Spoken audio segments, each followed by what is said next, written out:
Story begins on the streets where a fair is being held, and our protagonist, a 14-year-old boy named Wo, is satisfied with what he's gathered. Now that he has what he needs, he has to find somewhere to sleep for the night. Wo is an orphan who aimlessly roams the land. As he makes his way out of the fair, he runs into a mysterious man. Wo is afraid as he feels this is a dangerous man. His intuition was correct as Wo wakes up in the darkness. There isn't a single ray of light. He tries to move, but he quickly realizes he can't. He can't muster any strength to get up. He starts shedding tears as he tries to figure out how he ended up in this situation. All he can remember was his encounter with that mysterious man earlier. He remembers the man saying he looks useful. Wo figures out he must have something to do with why he's there. He doesn't recall making any enemies, so he concludes the man must have some sort of goal. Wo's not sure how much time has passed, so he tries testing his memory. Though he was an orphan, he can remember his age, his name, and the names of both his parents. At this point, he's been in the dark so long he doesn't even know if he's awake, and he begins to cry. He's scared and lonely and doesn't know how much longer he'll have to suffer. Wo hasn't even had anything to eat and starts to believe he will either die of starvation or insanity. He wonders if the man's plan was for him to die of starvation. Wo starts crying again as he feels he has not done anything to deserve this torture. But suddenly, Wo gets a sensation in his hand and he can't believe it.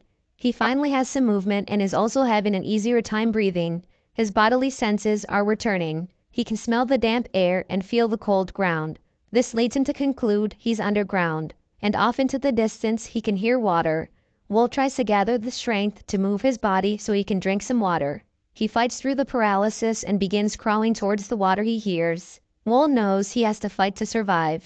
He finds his inner strength and keeps crawling. Wo finally reaches a stone wall where he heard the water coming from. There's a small stream of water coming from the wall and Wo slurps up what he can. However, he still can't see in the dark and accidentally slices his finger on one of the rocks.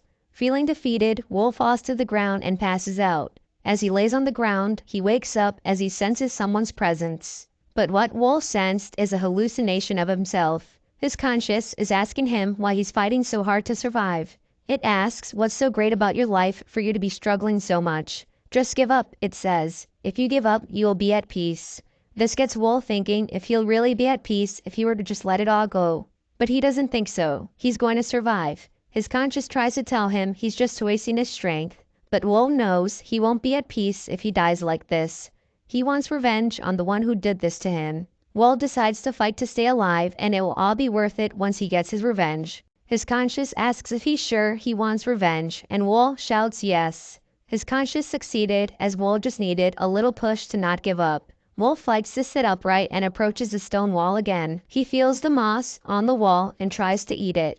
The moss tastes terrible, but he doesn't feel sick from it, so he goes back for seconds.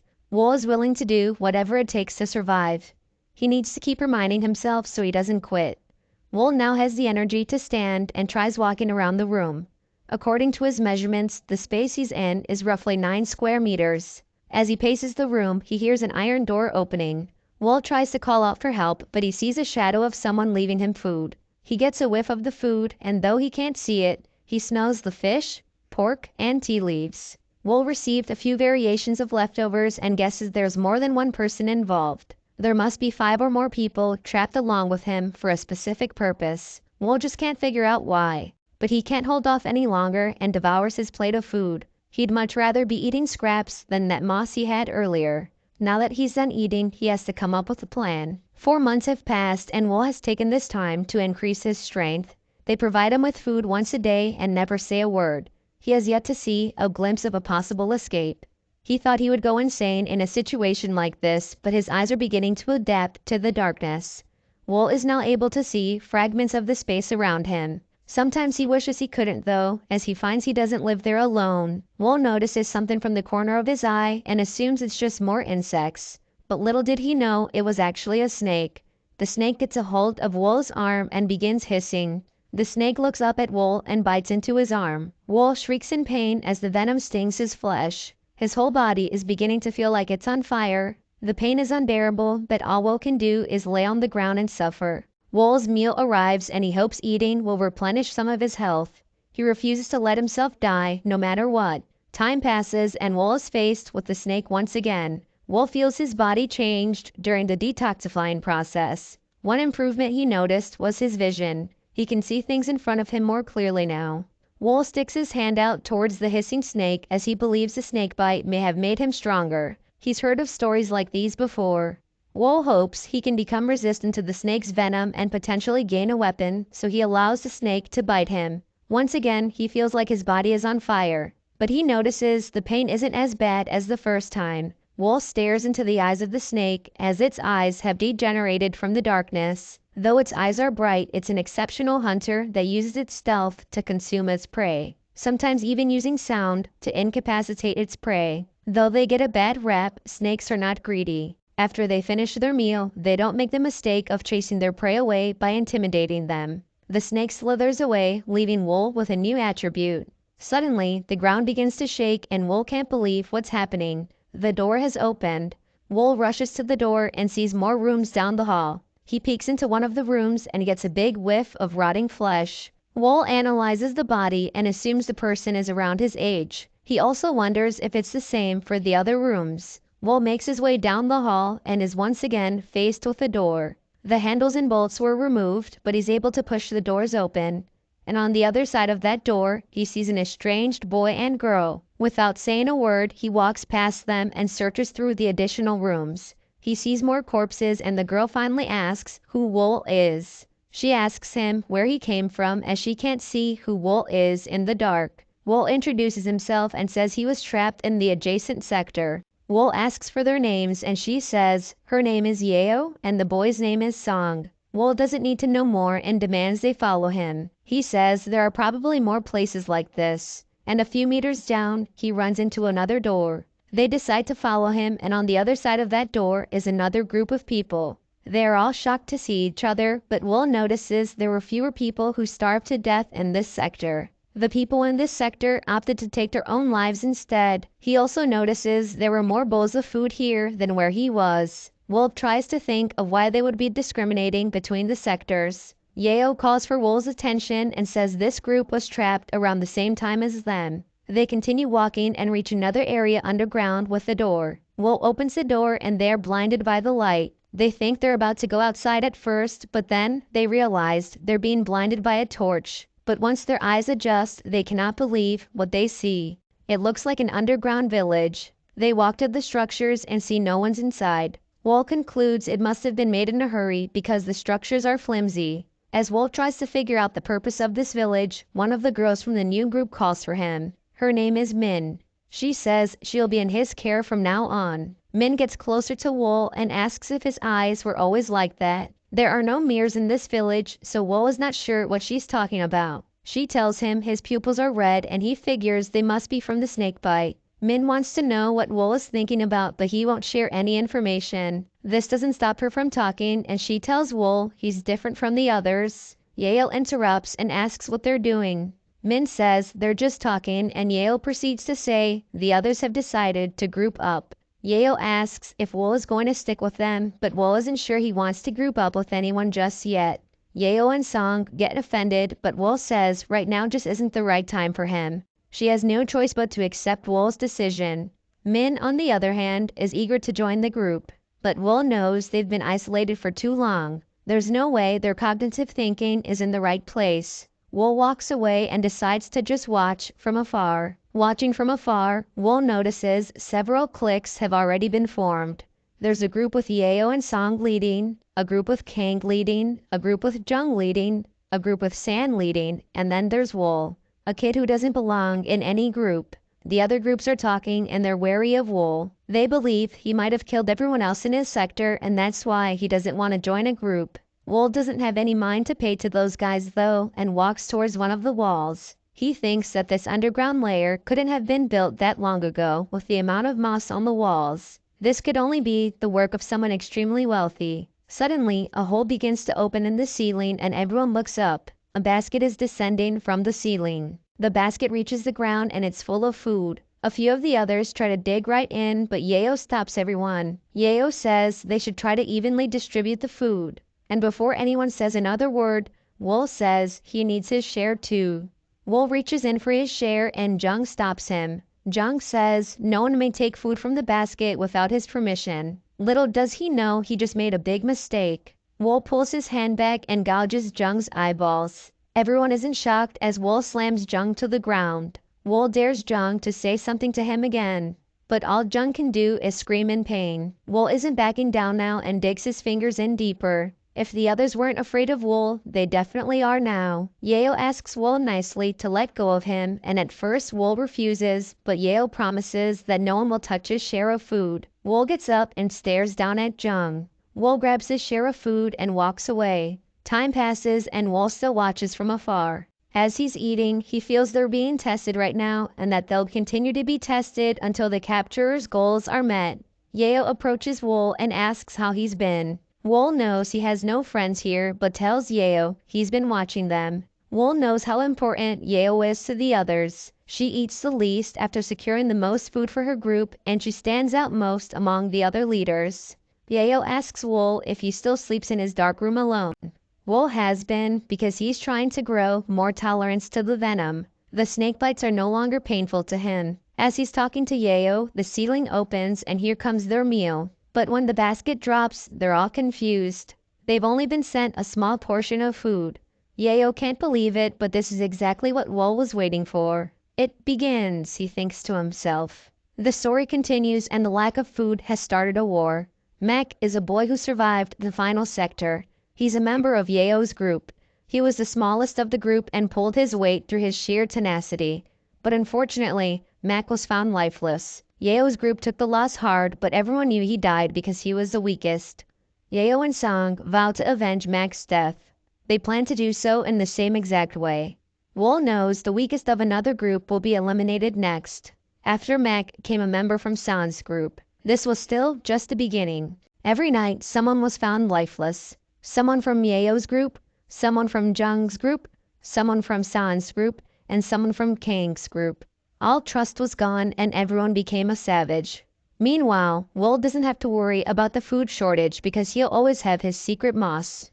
He still hasn't gotten used to the taste, but he's willing to do whatever it takes to survive. So far, the others haven't made their way to Wool's dark room. But this is about to change as Wool hears voices coming from down the hall. He senses at least 4 of them, and he knows their intentions. No one walks through the dark for nothing. Jung and a few members from his group are plotting to eliminate Wool. Jung feels this is the perfect time to take revenge. But as they were walking, one of Jung's members felt a sharp pain in his leg. He falls to the ground as the snake slithers away. His body could not withstand the snake's venom, and he passes away quickly. Jung gets angry and begins shouting for Wool.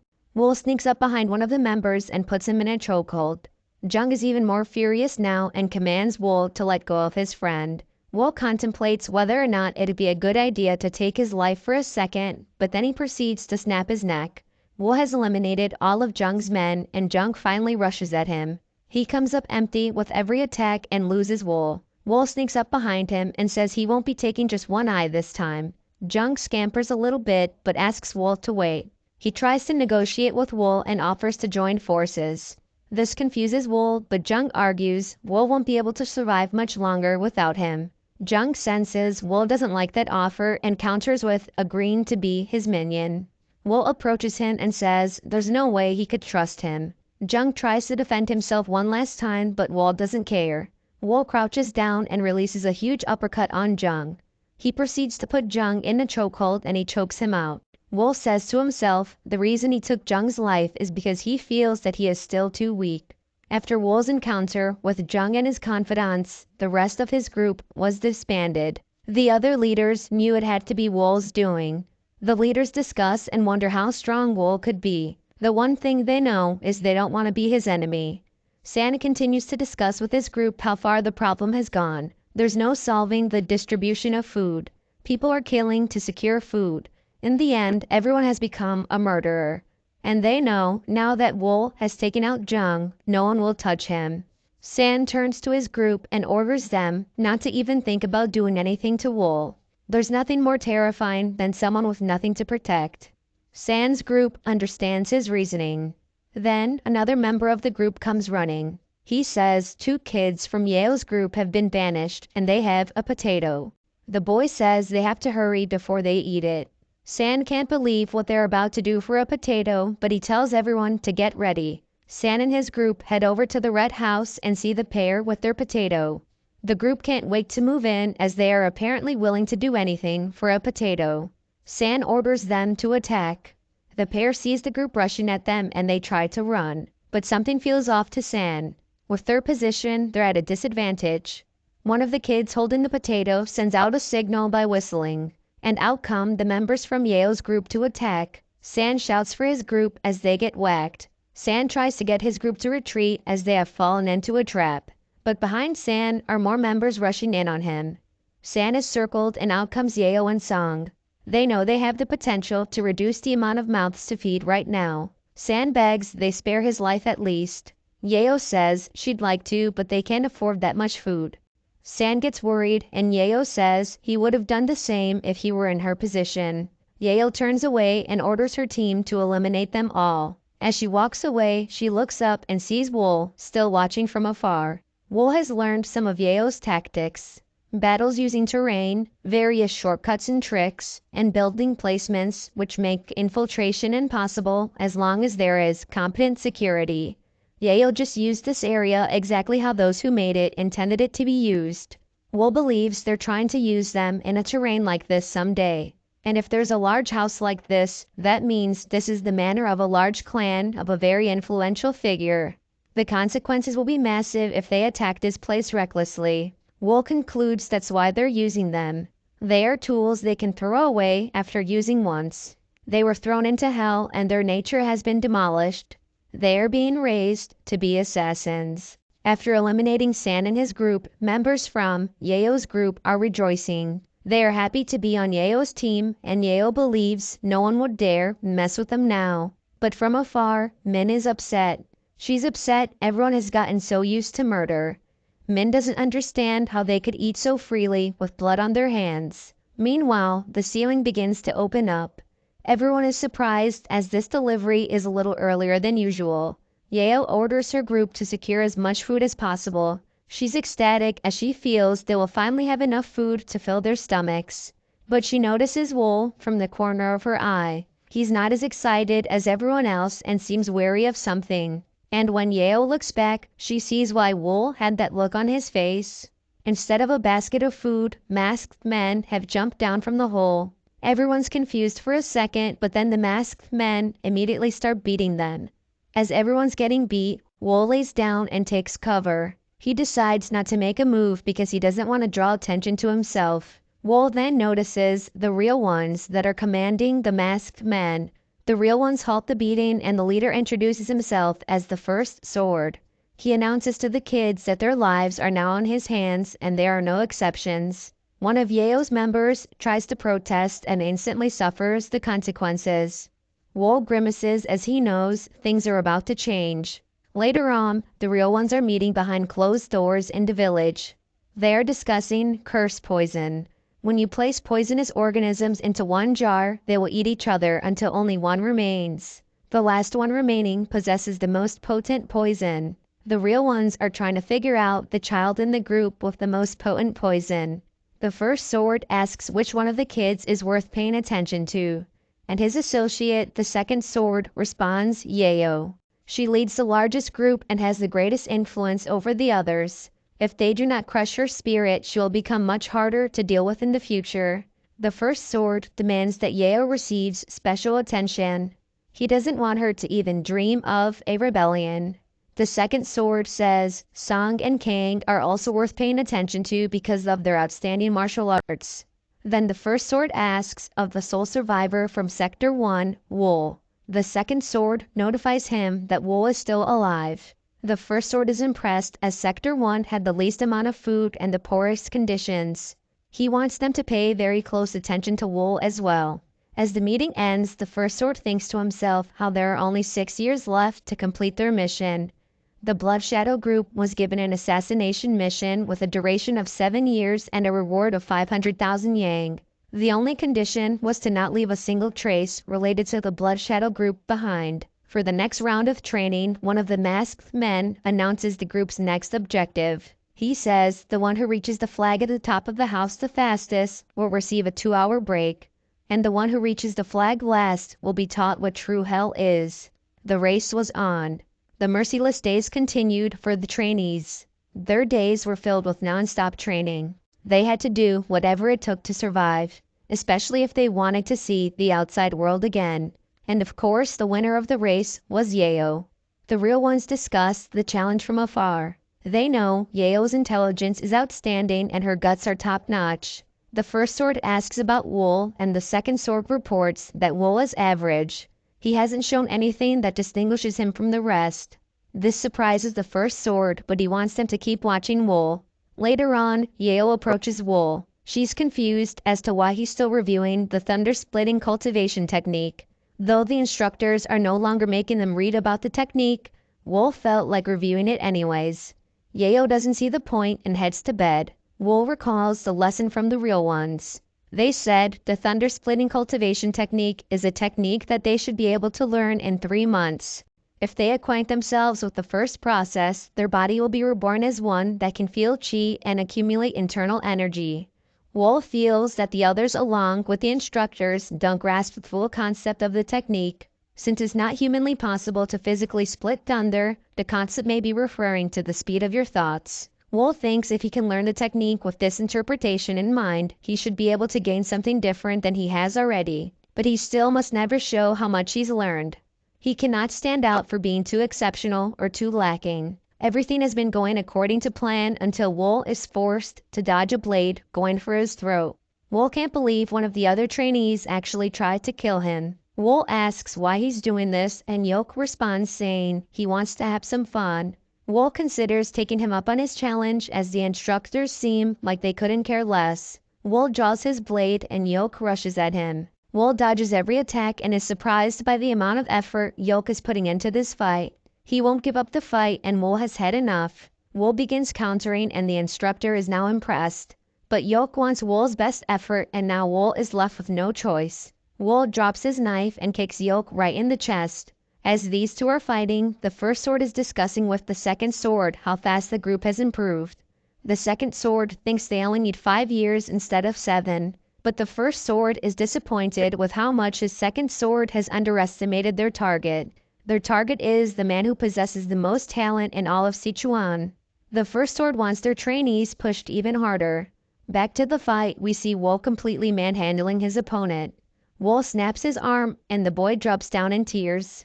The real ones wait to see what happens next, and Wool does nothing. Now, one of the masked men approaches Wool and asks if he did this. Wool replies yes, and a sword is instantly drawn to his neck. Wool didn't even see the sword coming and was shocked that a human could move so quickly.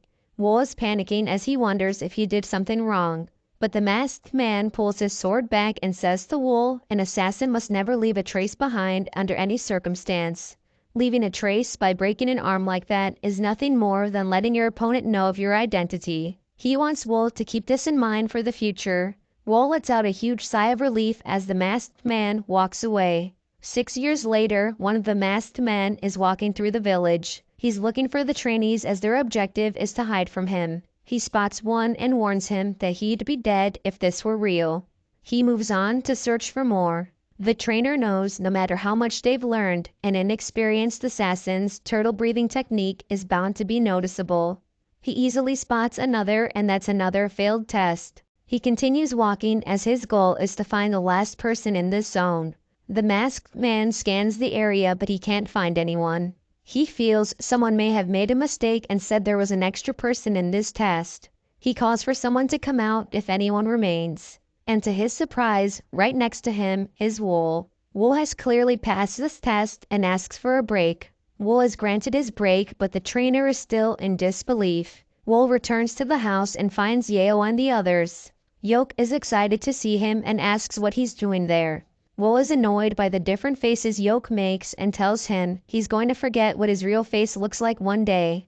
Yoke says it doesn't matter as they'll never leave this place anyways. But Yeo interrupts and says the quality of the food has been getting better. She believes they'll be given their mission soon. The story continues and we see the first sword exhausted and maskless. He thinks about the progress that has been made in the last 6 years in the cave. They've raised 30 out of 300 people into assassins and they could probably take his life at any point with how well they've been trained. He feels his death is approaching and gets emotional. Then, through the door, come the second and third sword. They ask the first sword why he has his mask off. He says it has become too constraining after 6 years and allows them to remove their masks as well. They gather at the table and rejoice over how their time in the cave is coming to an end. The first sword then asks for an update on the performance of the trainees. The second sword reports that they have exceeded expectations. Some are even stronger than the instructors. He says it's too much of a waste to throw them away after one use. But the first sword says they have no choice, that was one of the mission's conditions. He wants to begin the final stage and places 3 journals on the table. They gather the trainees and announce that 3 of them must learn this martial art technique and the other 27 must assassinate the 3 that have learned the technique. This sends uncertainty through the group. The masked men announce this is their final training. Once this training is completed, they will not force any more until they leave this place. The group questions if this is really true, and Wool thinks hard about his next move. The ones who will learn that martial art will have a target on their backs, and that technique is probably so much more advanced than what they've already learned. He gets greedy and is the first to volunteer. Yeo is shocked and asks Wool if he really wants to be the scapegoat. Wool replies and says only time will tell if he's a scapegoat or a wolf. Yeo warns Wool to be careful as he's now everyone's main target. Time passes and we see the second of the 3 to learn the martial art go down. After Wool elected to learn the technique, no one else volunteered and the group was forced to draw lots. Song feels bad about what he just had to do, but he had no choice. Wool is the only survivor left out of the 3 that had to learn the technique. Song returns to the others and Min asks about Wool. It's been a while since they've seen him and wonder if he escaped outside. Yeo doubts it and says the last she saw Wool was when they were training together a few days ago. Yoke suggests taking out the instructors as that may be easier than eliminating Wool. Song agrees but believes the real ones may have placed some sort of restriction on them. Yeo says they can worry about restrictions later and need to focus on finding Wool first. They head out of the cave and watching them the whole time was Wool. He's surprised to hear that they thought about going after the instructors instead of him. Wool realizes the instructors may be pursuing the others and there's no way they didn't monitor that conversation. He thinks now is his chance to find the objective of the real ones. Wool makes his way to the base of the real ones. The base is heavily guarded, but it's not something Wool can't get through. Wool knows that if he combines the turtle breathing technique with the thunder splitting technique, he can move while erasing his presence. Wool walks right past the guards without any issue. He reaches the deepest point of the base and assumes that what he needs is in this room. Wool opens the door and walks right in. He begins searching for any clues to discover any secrets. Then, he finds a golden tube. He unrolls the scroll and finds the terms to their mission. They are to assassinate Wu Gunsang within 7 years for a reward of 500,000 yang. He is shocked and wonders how great Wu Gunsang could be for them to raise assassins for 7 years. He wants to know how taking the lives of 270 people is worth this man's one life. Wool then hears someone coming and knows he has to leave quickly. The first sword is making his way down the hall quickly. As soon as the first sword barges in, he can tell someone was in the room. Wool tried his best to clean up, but it was sloppy. The second and third sword enter the base and run into the first sword. The first sword says someone has infiltrated their base and they must find them before they escape. They try to think of who could have done this, but then they realize that no one is as gifted as Wool. But they are clueless and don't even know Wool is hiding right above them. They are astonished that Wool would have the guts to infiltrate their base when everyone else is after him. They discuss punishing Wool but are afraid of a possible rebellion. The first sword says he has no choice but to use the hell flute. The second sword is shocked and says that's supposed to be a last resort restriction. The first sword asks if they are on board with the plan and the second and third sword agree. Shortly after, the first sword stands at the edge of the cliff. The trainees have no idea what's about to happen as they are still searching for Wool. No one can find him, not even their best trackers. Suddenly, they hear the sound of an instrument. The sound sends a sharp pain through their bodies. They all fall to the ground and scream in pain. As they lay on the ground crying, here comes Wool. He feels no pain as the others feel that their bodies are on fire. Wool concludes that they have now activated the restriction. Wool looks around and sees everyone else in pain. He wonders why he's the only one pain-free. Wool wants to figure out the cause and decides to use internal energy infusion on Min. It's an extremely dangerous act, but it won't collide as much since Min has also learned the thunder splitting cultivation technique. Wool performs his analysis on Min and sees no issues with her internal energy. He continues to search for any differences between them. They share the same food, same environment, and same martial art. Then it hits him. Poison. The restriction has something to do with poison, and now it makes sense why Wool feels no pain. He's acquired a resistance to poison after being bitten by the snake so many times. Wool still wonders how they could affect 27 bodies at once. He thinks they must have mixed cursed poison in their food and are stimulating the poison through sound.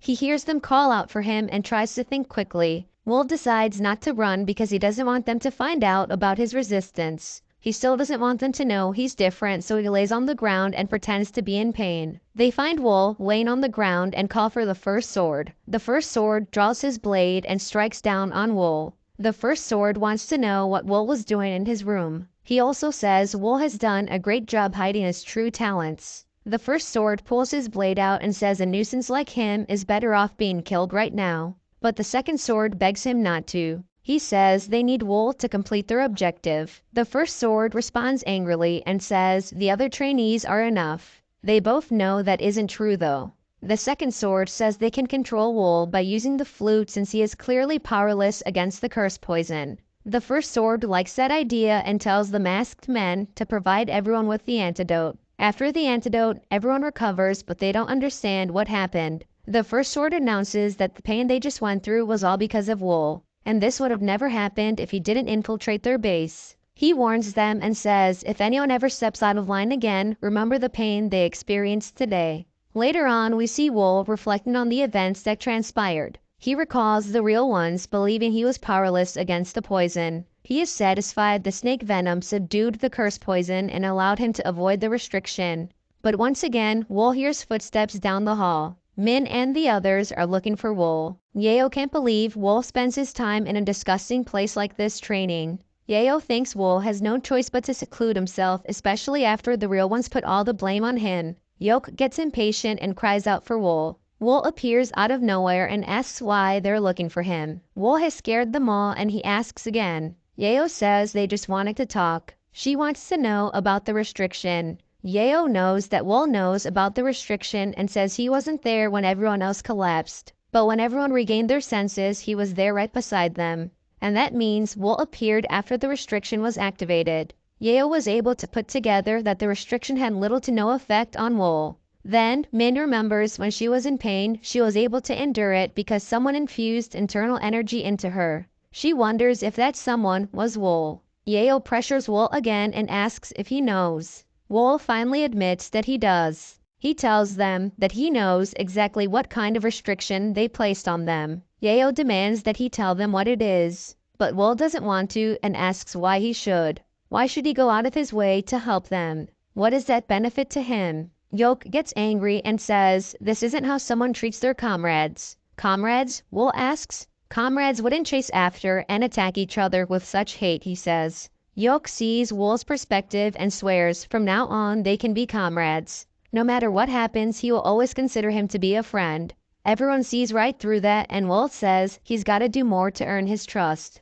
Yoke applauds Wool's attempt to silk masks and says Wool would only benefit from having a friend like him. He invites him to the public floral performance troupe if they ever regain their freedom again. This way, Yoke will be able to help him at least a little. Yeo jumps in and says she'll also consider Wool a friend if he helps. She also adds that everyone in her group will never show him hostility. Min, feeling left out, says she will never betray Wool. Feeling fed up with all these lies, Wool spits out that the restriction is curse poison. They ask for clarification. Wool says they were all poisoned by curse poison. It's a type of poisonous organism.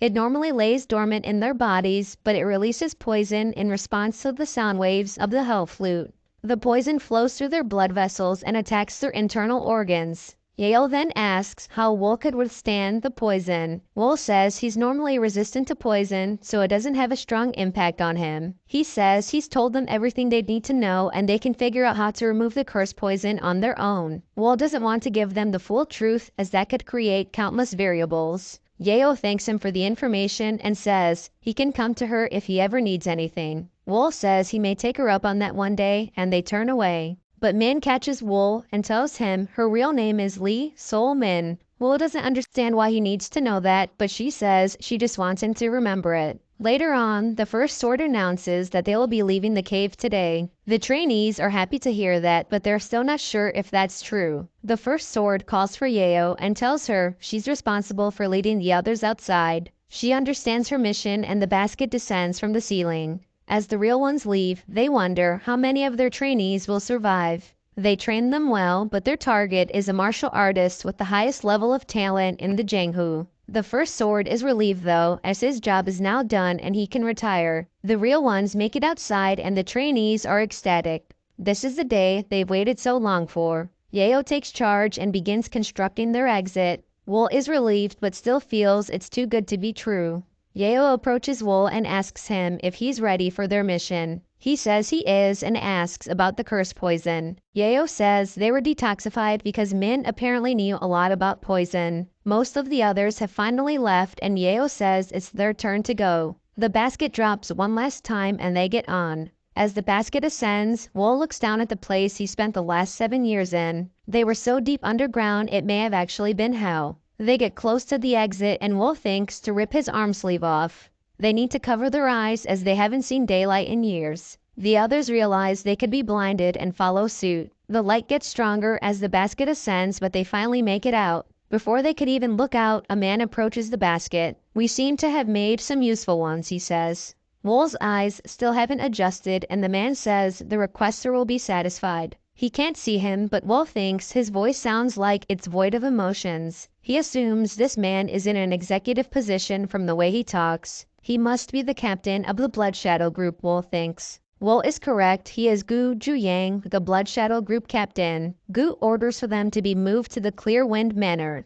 As they're being taken to the carriage, Wool looks back at Gu. He's memorized his voice. They reach the manor and Gu tells the trainees that this is where they will be acclimated to the outside world. He warns them not to let their guard down or he will take care of the consequences himself. Wool was placed in a dorm with Go and Yoke. Wool tells his new roommates that he's going to wash up at the well. Wool bathes and is feeling refreshed. He lays in the grass and he takes in the beautiful nature. He spends the night out in the grass and wakes to a beautiful day. The others admire a flower they've never seen before. They can't believe they lived to see something so beautiful once again. But as they're rejoicing, here comes the captain. Gu drops some weapons on the ground in front of the trainees. He says they'll now be distributed weapons and they need to keep them safe. They will be using them soon, he says. Later on in the palace, we see Gu and the First Sword having a meeting. Gu is thanking his uncle, the First Sword, for all his hard work. The First Sword says he was just doing his job. Gu says the Blood Shadow group is prosperous thanks to the First Sword's hard work and asks how he can repay him. But the First Sword says there is no favor to repay. If it weren't for the previous head, he'd already be dead.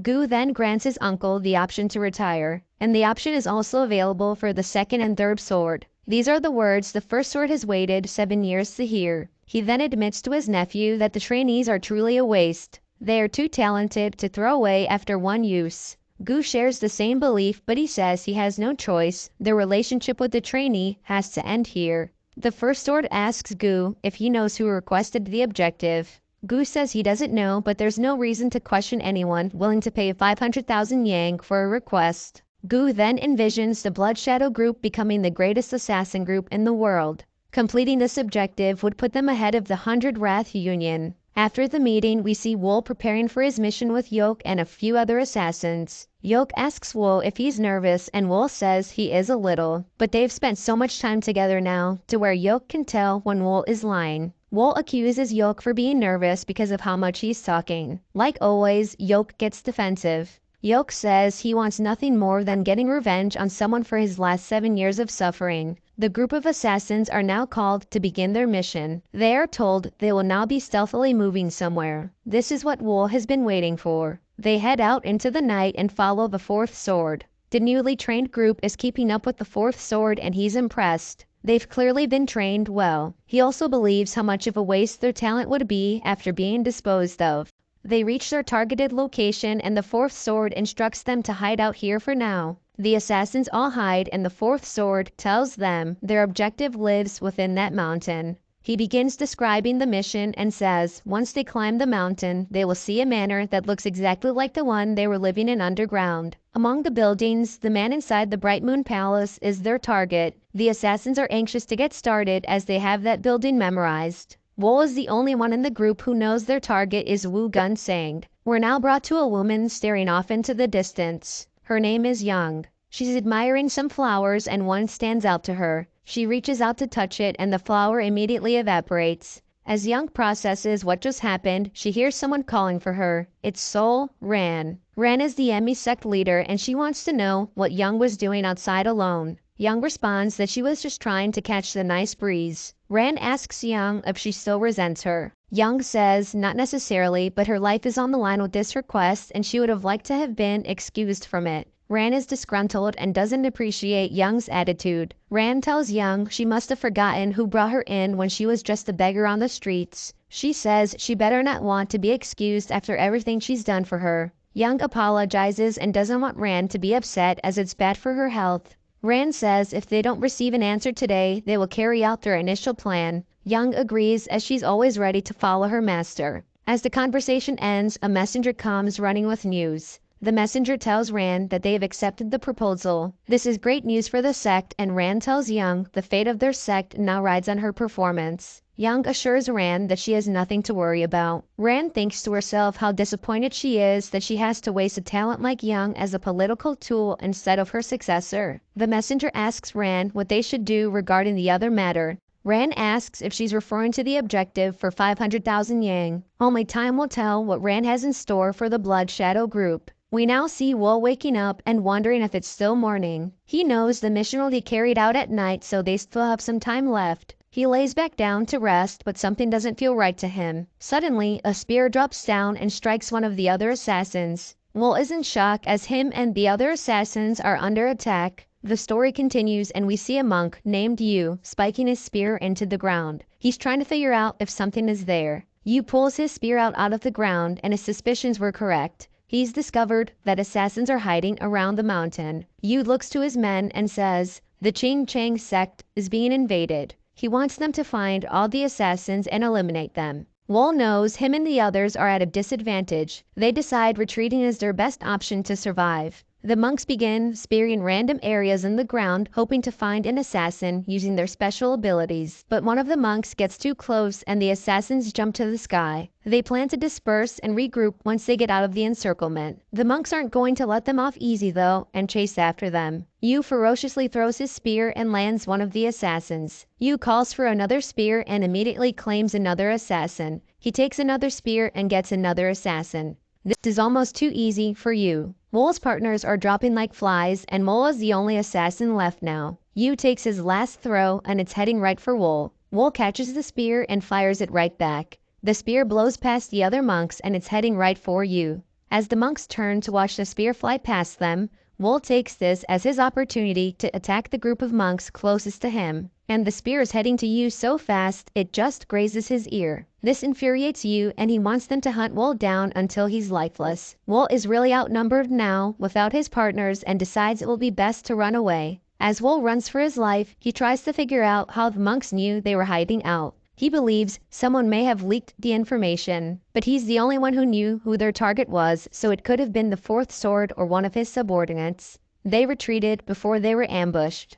The monks catch up to Wool and hurt him with the spear. Wool goes down, but he fights to get back up. He didn't spend 6 years underground to lose his life like this. Wool wonders if there was conflict in the Blood Shadow group or if the requester just changed their mind. The only thing he knows for sure right now is that the Blood Shadow group has abandoned him. Wool reaches the end of the path and has to hide. However, he is leaving a blood trail. As one of the monks tries to analyze Wool's trail, Wool drops down from a tree and takes him out. He's forced to survive on his own with a group of monks chasing after him. With no other choice, Wool jumps into the river. He makes it out of the water and finds a message on one of the stones. The message is giving directions to a location 600 meters north. Wool follows the trail and sees another message with a shorter distance. Wool is now closing in on the location. With the amount of blood on these rocks, Wool believes whoever wrote this code is badly injured. But off into the distance, Wool hears people searching for him. Wool starts wondering if these messages may be a setup. He knows there has to be at least 7 different clans participating by the amount of uniforms they're wearing. Suddenly, Wool feels danger and falls down to avoid a strike. As he lays flat, he looks up and sees Min. She didn't realize she was attacking Wool. She's happy to see him, but she is badly injured and collapses. Wool tries to catch her, but he can't. With how much she's bleeding, he doesn't think she's going to make it. He asks where the others are, and she says most of them are dead. Wool asks about Yeo and Song, but Min says she doesn't know what happened to them because they all dispersed. She recalls them taking charge and ordering their group to run while they fight. They were leaders until the very end. Wool gets emotional as his friends are losing their lives. Wool lays Min down and tells her she's going to pass away shortly. She knows, but she is happy she at least won't die alone. Wool asks her if she's scared to die, and he also asks her if she wants to live. Min says she wants to live and asks if Wool can save her. He says he can't, and Min says that's why she's giving up. She knows her body is in rough shape. Min is just glad she won't have to die alone. She asks Wool if he will stay with her to the end. Holding back his tears, he says he will. Min proceeds to say, after everything they went through to survive, it's hard to believe this is how it ends. She wants to know who did this to them and why anyone would do this. She hopes whoever did this to them feels the pain she feels right now. Wool tells Min it was because of Wu Gun Sang. Min asks for clarification on what Wool meant by that. Wool says their target was Wu Gun Sang of the Ching Chang sect. Someone requested the Blood Shadow group to terminate Wu Gun Sang. That's why they were kidnapped and raised as assassins. And now that they're useless, they're trying to erase them from the plan. Wool tells her if he can survive, he can find out who messed with their lives. He plans to find them and take revenge, even if it's the last thing he does. Min can barely understand as she senses the end coming. She tells Wool that she wants him to survive. For her dying wish, she wants Wool to say her name, her full name. He grants her wish and she thanks him. Min just wanted to hear Wool call her name before she left. As Min's spirit leaves her body, Wool promises to get revenge on whoever did this to them. Back at the palace, we see Gu reading a message. The fourth sword reports to Gu that the assassins will not be able to escape. As Gu reads the message, he says, now it's truly a waste to throw the assassins away after all that time. The assassins won't even be able to be used because Gu has received the message saying their objective is now void. The fourth sword asks if that means that the palace is in danger, and Gu says they won't be able to find this place. He thinks it will be best to wait there until the storm passes over. Then the fourth sword asks if Gu truly doesn't know who the requester is. Gu says he can find out, but there is a line to be kept. Gu is not worried as they were kind enough to send them a message. But then the fourth sword sees the message and he freaks out. The message was infused with tracking incense. And suddenly, one of the real ones is dropped. The palace is now under attack. The first sword tries to warn the attackers and tells them to retreat as they are no match, but they refuse to back down. The fourth sword tells Gu that they must retreat, but Gu says he can't go anywhere. They're here for him and they won't let him escape. Gu says they crossed the line and he prepares to fight back. Gu rushes them and says they will be devoured if they bite. Gu calls for all forces to hold on a little more, but off into the distance, Gu hears someone say no. You won't have that opportunity. An attack is directed towards Gu, but he is able to defend. He felt so much power and asked who that person was. The woman is offended that a measly assassin wouldn't know her name. As she gets closer, Gu recognizes her as the life-ending toxic heart Zhanghua. As Gu is about to ask if she was the requester, she stops him and says that she will pull his tongue if he says any more. Gu puts it together and realizes the requester was from the ME sect. He now regrets not investigating who the requester was. This choice has brought forth a disaster, but he refuses to die. Zhanghua is annoyed by Gu's hope and sends another attack. Gu is again able to defend and fights back. Zhanghua is impressed with Gu's level of martial art. She's glad they're fighting in daylight so Gu wouldn't be able to set up an ambush using the darkness of the night. She knows she has to finish him and everyone else in the Blood Shadow group. Zhanghua sends one final blast on Gu and he can't defend that one. He knows he's going to die and fears this is the end of the Blood Shadow group. He reflects on the hard work he put into this group to rival the 100 Wrath Union. and this inspires him to keep fighting. He attacks Zhenghua again, but then suddenly a third party joins in. He knows he's in trouble and he can no longer withstand the attack. Down goes Gu, and the assassins cry out for their captain before getting speared. Zhenghua turns to her master, Ran, and greets her. Ran can't believe they had such a hard time finishing these measly assassins. Zhenghua apologizes and says they fought back harder than expected. Gu cries out for Ran and asks how she could do this to him after requesting his group. Gu continues to cry and accuses Ran of betrayal. But Ran has heard enough and quickly puts an end to Gu. Ran acts confused like she had no idea what Gu was talking about and orders for her group to finish the rest. Next to go down is the first sword. He drops to the ground yelling emisect. The first sword knows ever since Ran became the leader, they've been raising their forces at an alarming rate. He asks for the name of the woman who just cut through him. She tells him her name is Yang. He says he heard that one of Ran's disciples possessed unfathomable talent and it must be her. Yang says those are exaggerated rumors. The first sword takes his last breath and thinks it's ironic that being an assassin for decades was no match for a disciple of the Emi sect. Yang goes to report to her sister that the first sword has been eliminated. Now we see the fourth sword being brought to Ran. Ran asks him how many assassins he took to the mountain. He doesn't answer and asks why she wants to know. She demands he answer, but he says he doesn't know. The fourth sword says even if he knew, he couldn't tell her, especially not after everything she's done to his palace.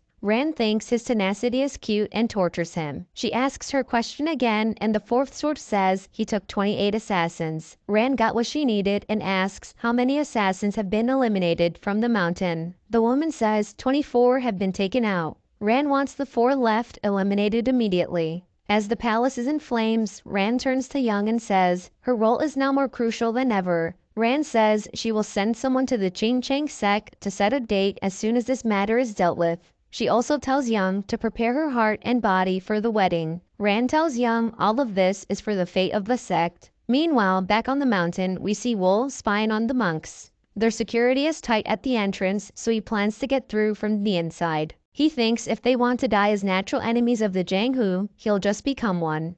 A natural enemy of the Jianghu. Inside their base, we see a monk preparing to leave to collect herbs. His friends tell him to be careful because things have been restless recently. As the monk wanders the forest alone, he is attacked and put into a headlock by Wool. He tries to ask Wool who he is, but Wool draws his sword on him. Wool wounds him, and in pain, the monk wonders who would do such a thing on this mountain. Wool asks the monk if he is a disciple of the Qing Chang sect. The disciple nods and Wool lets him down so he can ask him some more questions. Wool asks for the disciple's name and he says his name is Do. He is a third-generation disciple of the Qing Chang sect. Wool asks Do what kind of man Wu Gunsang is. Do panics and asks if he's talking about senior brother Wu Gunsang, the Lone Star of Qing Chang. Wool wants to know what Do meant by calling him the Lone Star of Qing Chang. Do says senior brother Wu Gunsang is the greatest prospect that the Qing Chang sect has ever birthed. He mastered most of the Qing Chang sect's martial arts and has reached a very high stage. Do has heard that former masters of the Qing Chang sect have shown interest in him and are giving him their teachings. The Qing Chang sect's prospect, Wool thinks to himself. Now he understands why they spent all that time training. Do asks Wool to spare his life since he's told him everything he knows. But when he turns around to look at Wool, he gasps. Wool is transforming and Do is scared for his life. He has no idea what Wool is doing, and when he looks back at Wool again, he sees himself. Do is confused and tries to think of what Wool is plotting. Back at the monk's base, the guards up front are surprised to see Do has returned so quickly. Do says he's back because he forgot something. Do walks through the entrance, and it almost seems like a new world to him, and that's because it is. Wool has morphed himself into the disciple Do. Wool makes his way through the base and searches for Wu Gunsang's residence. Wool was able to quickly find where Wu Gunsang lives. In the Qing Chang sect's palace, we see a meeting being held. The Qing Chang sect leader is asking if the situation outside has calmed down. His second in command, Jin, says the tracking of the assassins seems to be nearing its end. The sect leader is still appalled that mere assassins dared to attack their sect. Jin says someone must have plotted this. The sect leader asks if he knows who could have plotted this, but Jin says they lack information, but he sent some disciples to gather information. Then, the sect's greatest warrior chimes in and says this act is unforgivable. He wants to make sure nothing like this ever happens again. Jin assures him not to worry. Then, the sect leader reminds everyone of the war of heaven and demons. In the moment of danger, when the Jango was about to be overrun by the Celestial Demon Union, the extraordinary martial artist Li Guok formed the Providence Alliance. And those who opened their doors to participate, the Shaolin Temple, the Wu Dane sect, and the MANHUA sect accomplished great feats and regained their former glory. And those who sealed their doors and did not participate, such as the Ching Cheng sect and the Yami sect, only earned the empty name of Great Family of Sichuan and cannot hold a candle to them in actuality. The sect leader says if they desire to catch up to the others, they cannot hold back and must stay focused. Once again, Jin warns everyone not to worry. He says if things go according to plan, they will be caught up within a few years. The sect's greatest warrior likes the sound of that and asks how Jin's son, Wu Gunsang, is doing. He knows he hasn't shown himself to the outside world at all. As far as they know, he has isolated himself to focus on his training with a thought of atonement. Jin apologizes for not being able to raise his own son properly. The sect's greatest warrior says it's alright, it's understandable for a boy his age, and there's no need to apologize for something that has already been taken care of peacefully. Jin says he will make sure that he pulls himself together. The sect's greatest warrior says, whatever society says, there's no denying that Wu Gunsang possesses true talent. He also says if he's raised right, he won't fall behind the successors of the three great sects. Then the sect leader intervenes and says he heard Jin has accepted the Emi sect's proposal of marriage for Wu Gunsang. Jin says that it's true. The sect leader says marriage with the Emi sect is not bad and asks if the bride is the disciple of Ran. Jin says that she is her youngest disciple. He also says there are rumors that she possesses both beauty and intelligence. Not a bad match for Wu Gunsang, but he still has some concerns because of Ran. Ran is desperate to catch up to the Ching Cheng sect. If Gunsang marries her youngest disciple, they may be the ones to be devoured. That's why Jin has rejected the proposal until now, but the sect's greatest warrior comforts him and says they have no choice. They can't continue to be enemies with the Emi sect in such a small territory, since Wu Gunsang is the only hope of the Ching Cheng sect given very special care. Meanwhile, Wool is still outside Wu Gunsang's residence. It's his first time seeing the real thing, but the layout is exactly the same as the one from the underground cave. The front gate is locked, but Wool knows exactly how to break in. Wool hops on the roof, but he hears two guys approaching and lays down. These two monks are upset Wu Gunsang is using isolation training as an excuse to be alone with women. One of the monks wonders if one of their disciples is with Wu Gunsang while the other is trying to keep him quiet. Wool is shocked to hear that Wu Gunsang brings women into the sect. It's unimaginable to be with a woman in the sword training hall. The two men leave and Wool takes a second to gather his thoughts. There's bound to be someone who's different on the inside wherever you go, he thinks. The nighttime comes and Wool is ready to make his next move. He runs along the building and breaks his way in. He can't find Wu Gunsang anywhere though. Wool decides to crawl through the vents, hoping he will find a way to Wu. In another room, we see swords laying around, and under the vent in that room is a man laying with a woman. Wool looks through the vent and sees the man. It's Wu Gunsang. From the vent, Wu can tell that he is on a whole other level compared to Gu, the Blood Shadow group captain. But he is still human, so Wool thinks if he's struck on the death pressure point, he will die. Wool begins lowering a rope from the vent. Wool carefully tries to place the rope around Wu, but once the rope is wrapped around Wu, he wakes up. Wool knows he has to hurry and yanks the rope. As Wu is carried up, he uses his hand to slice the rope. Wu is free from the rope and now comes face to face with Wool. He asks Wool who he is. Wool answers by drawing his blades.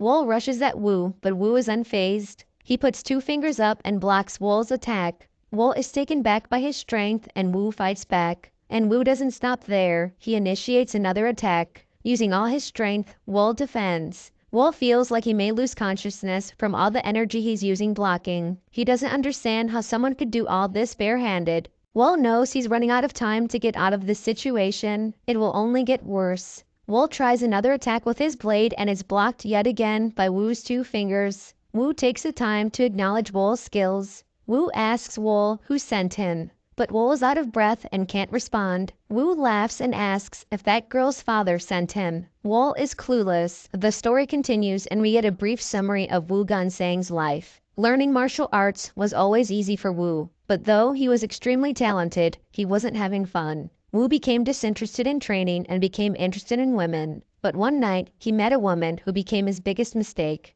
After his drunken encounter with this woman, she took her own life. And as punishment, Wu was forced to spend a whole year training in isolation. Now, Wu is face to face with Wol, who has spent most of his life training to kill him. But Wu thinks Wol was sent by that girl's father to avenge her death. Wol has no idea what Wu is talking about and can only focus on how overwhelming he is. Every ounce of energy seeping out of Wu is intense and terrifying. It almost seems as if he's made of thousands of blades. Wu rushes Wol and attacks. Wol is using a ton of energy just blocking Wu's attacks. Wol is able to sneak in a kick, and his tricks are really annoying Wu. Wu counters Wol and sends him to the ground, hoping to deal the final blow. Wol is able to dodge the attack and he runs for a blade. Wol fires the blade at Wu, but it's blocked. Everything Wol does is blocked, but he has no choice but to keep attacking. Wol's attacks are blocked yet again, and Wu reveals the Ching Chang's secret technique, 72 sword waves. Wol knows he's in trouble, so as Wu is rushing towards him, Wol grabs the woman Wu was with to shield him. Wu is annoyed yet again, so he attempts to strike Wol with his sword. As he's being attacked, Wol remembers telling Yeo that only time would tell if he was a scapegoat or a wolf. Wol uses this as motivation to fight back. Wu is surprised Wol is able to defend the secret martial art technique of the Ching Chang sect. Wol learned it to death in order to survive. He's confident in demolishing it. Wol uses the swift mind technique to maneuver around Wu. Wol sees a window and takes his chance. Wol sends his sword right through Wu's chest. Wu can't believe it. Wol has completed the objective and avenged the Blood Shadow group. There's panic and unrest in the sect. The bells toll, and inside Wu Gunsang's residence, we see Jin devastated. He doesn't understand how something like this could happen. Then, the sect's greatest warrior realizes something. He tells the sect leader that they need to dispose of that girl. The sect leader questions how he could suggest disposing of a disciple of the sect. The sect's greatest warrior says, Wu Gunsang's reputation is on the line. If word got out that he was with a girl during isolation training, his reputation would hit rock bottom, as well as theirs. This idea is upsetting to the sect leader. The sect's greatest warrior sees that and says, what's done is done. He says, since Wu Gunsang is dead, our sect's reputation will collapse if nothing is done. He thinks there must have been someone who hired the assassin, someone that would benefit from the fall of Wu Gunsang and the Ching Chang sect. The sect's greatest warrior says they must not let that happen, no matter what. But as the sect leader thinks how to respond, they are interrupted by their brothers. They say they cannot. No matter how important the sect's reputation is, it's not as important as a human life. The sect's greatest warrior says, at this rate, forget catching up to the Shaolin or the Wu Dang. Our gap will only widen and we will be reduced to some mere sect. And as they ponder over that statement, Jin gets up with his son's sword. He begins walking and approaches the disciple. He says, as a disciple of our sect, I'm sure you understand. The disciple cries and Jin says, you should have helped him. The disciple begs Jin to spare her life, but it's too late. The sect leader runs to Jin and asks, what have you done? Jin says he had no choice. Wu wasn't just the hope of the Ching Chang sect, he was his everything. He can't just stand by and watch as his reputation crumbles. Jin says he will accept any punishment for his actions. Now, at the Emi sect, Ran receives a message. She cannot believe that an assassin actually killed Wu Gunsang. She is furious that all the assassins weren't captured. Her plan to rule the Ching Chang sect has been ruined by her backup plan that was no longer necessary. Zhanghua says they need to find and eliminate the assassin responsible because they might know the secret. Ran says the Ching Chang sect has already asked for their help. She asks Zhanghua to gather the others. She wants them to set up the inescapable net immediately. Ran turns to Young and says she must be overjoyed now that the wedding is cancelled. Young says of course she's not happy, she just lost her husband. Ran's not sure if she's being mocked, but the disciples exit. Out in a rural area, we see a farmer strolling down the road. The farmer asks what's going on, and the two men say they're looking for a criminal who has committed a grave sin. They demand the farmer identify himself, and he says his name is Cheo. He lives in a nearby village and he's heading home after today's farming. They ask how he could be done so early and Cheo says he finished cutting weeds early. They decide to let Cheo pass, but as he walks by, one of the men notices something off. He stops Cheo and asks how he could be so clean after farming. If you cut weeds, there must be some sort of trace, especially on the sickle. The farmer gets nervous and the men accuse him of being the assassin that Ran said killed Wu Gunsang. They fire off a signal and call for backup.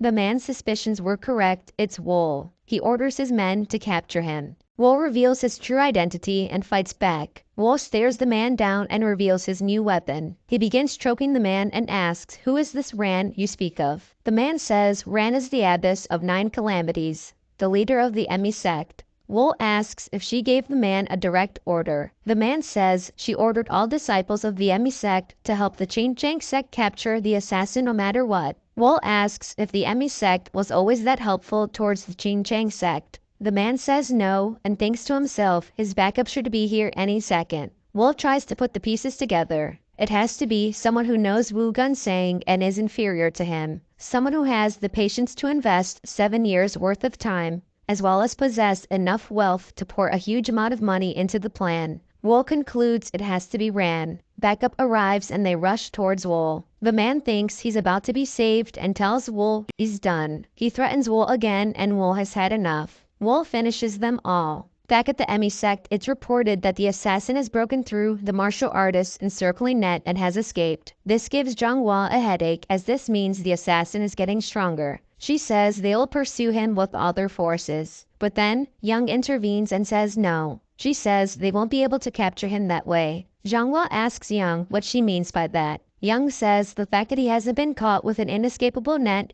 means that he possesses skills greater than they expect. If we continue to chase him like this, we will only be seeing the back of his head. Dongua asks Young for a better idea, and Young says they need to predict where he will go next. She has an idea of where he might be headed. The assassin has to be exhausted, so it's likely that he will return to the place he feels safest. That is probably the place where he was raised as an assassin for a very long time. She says they've found that the location where the Blood Shadow group raised the assassins is somewhere around Batang. Dongua is annoyed with how smart Young is, but confirms that the area was being provided with many supplies. Dongua says they will head to Batang and try to beat him there. They were quick to locate Wool and are chasing him down. They know he's injured, so they believe he won't last long. Wool runs up the wall and thinks he can lose them. He doesn't understand how they can predict where he's going. When Wool looks back at them, he locks eyes with Young, the mastermind behind this plan. As Wool continues running, he realizes things have gone quiet. He wonders if they've given up. But as he looks back, he sees a large burst heading right towards him, and there's a large explosion. As the dust settles, we see the Ching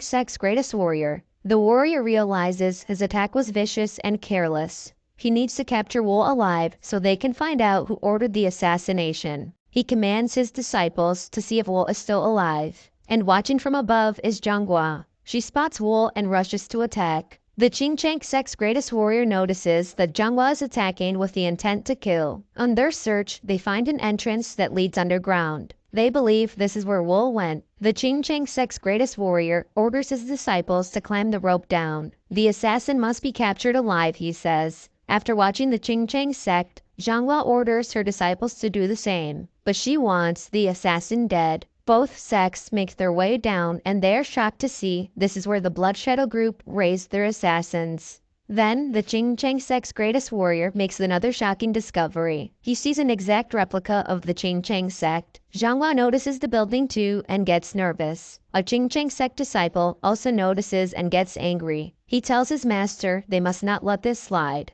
The Ching sect's greatest warrior knows this means Wu Gunsang's assassination has been planned for a long time, and it's impossible to maintain such a facility without someone's assistance. He believes there had to have been someone protecting them. Dongua watches and is speechless. The warrior begins laughing and tells his disciples that capturing the assassin is their main priority right now. He reiterates that he must be captured alive. The disciples understand his terms and begin their journey. Dongua approaches the warrior and says she will command her disciples to do the same. The warrior also tells her to capture him alive. He says you can do whatever you want to him, but he must be captured alive. Dongua nervously accepts his request. As she walks away, he says if the assassin loses his life, he'll be very upset. Someone has clearly looked down on our sect. He plans to hunt them down, even if the perpetrators are one of the 5 great sects. Zhanghua says he has nothing to worry about. The two aren't even facing each other and Zhanghua is nervous. She knows that he is suspicious of the Emi sect. She walks away sweating and knows she has to find the assassin before the Ching Chang sect does, no matter what.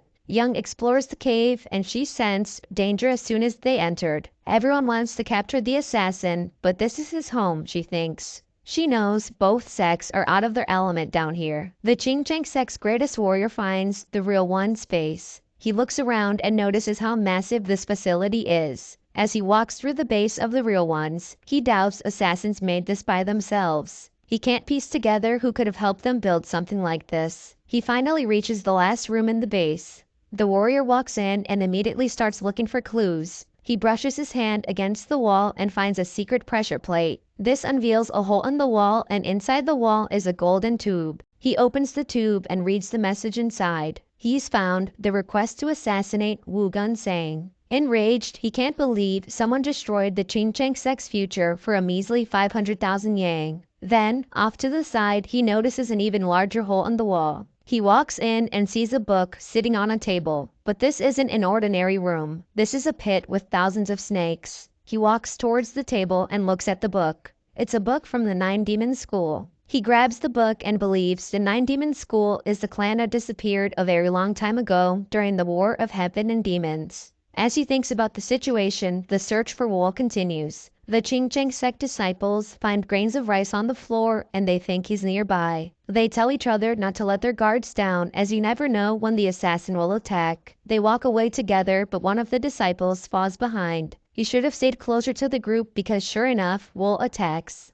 The other disciples don't notice because they still can't believe the assassin lived underground. One of the disciples believes the assassin must have cheated in his battle with Wu Gunsang. He thinks there's no way Wu could have lost an honest battle. And Wool didn't appreciate that, so he takes care of him. Now, the others notice their fallen friends and begin to scatter, giving Wool the advantage to take them out one by one. One disciple remains, and though he is afraid, he dares the assassin to show his face. Wool has a little fun with him and turns the torches off. The other group of disciples is having no luck. The Ching Chang sect disciple Ming thinks if running away was his sole purpose, he would have done whatever it took to outrun his pursuers and hide. But instead, he's lured his enemies into the domain he knows best. He believes Wool is trying to fight until the end in the environment he's most familiar with. Ming wants to be the one to capture the assassin as it would catapult his reputation in the sect. He begins giving orders to the other disciples and wants them to follow him in pairs. And above everything else, he wants them to keep their guards up. But with his next step, Ming steps on a pressure plate. He yells for everyone to watch out as a fury of arrows fire at them. Ming didn't expect to walk into a trap and some of the disciples are injured. He looks up and sees another round coming. Ming warns everyone again and can't believe anyone could live in a cave with traps like this. The story continues and we see the Ching Chang sect's greatest warrior looking at the thousands of snakes in the pit.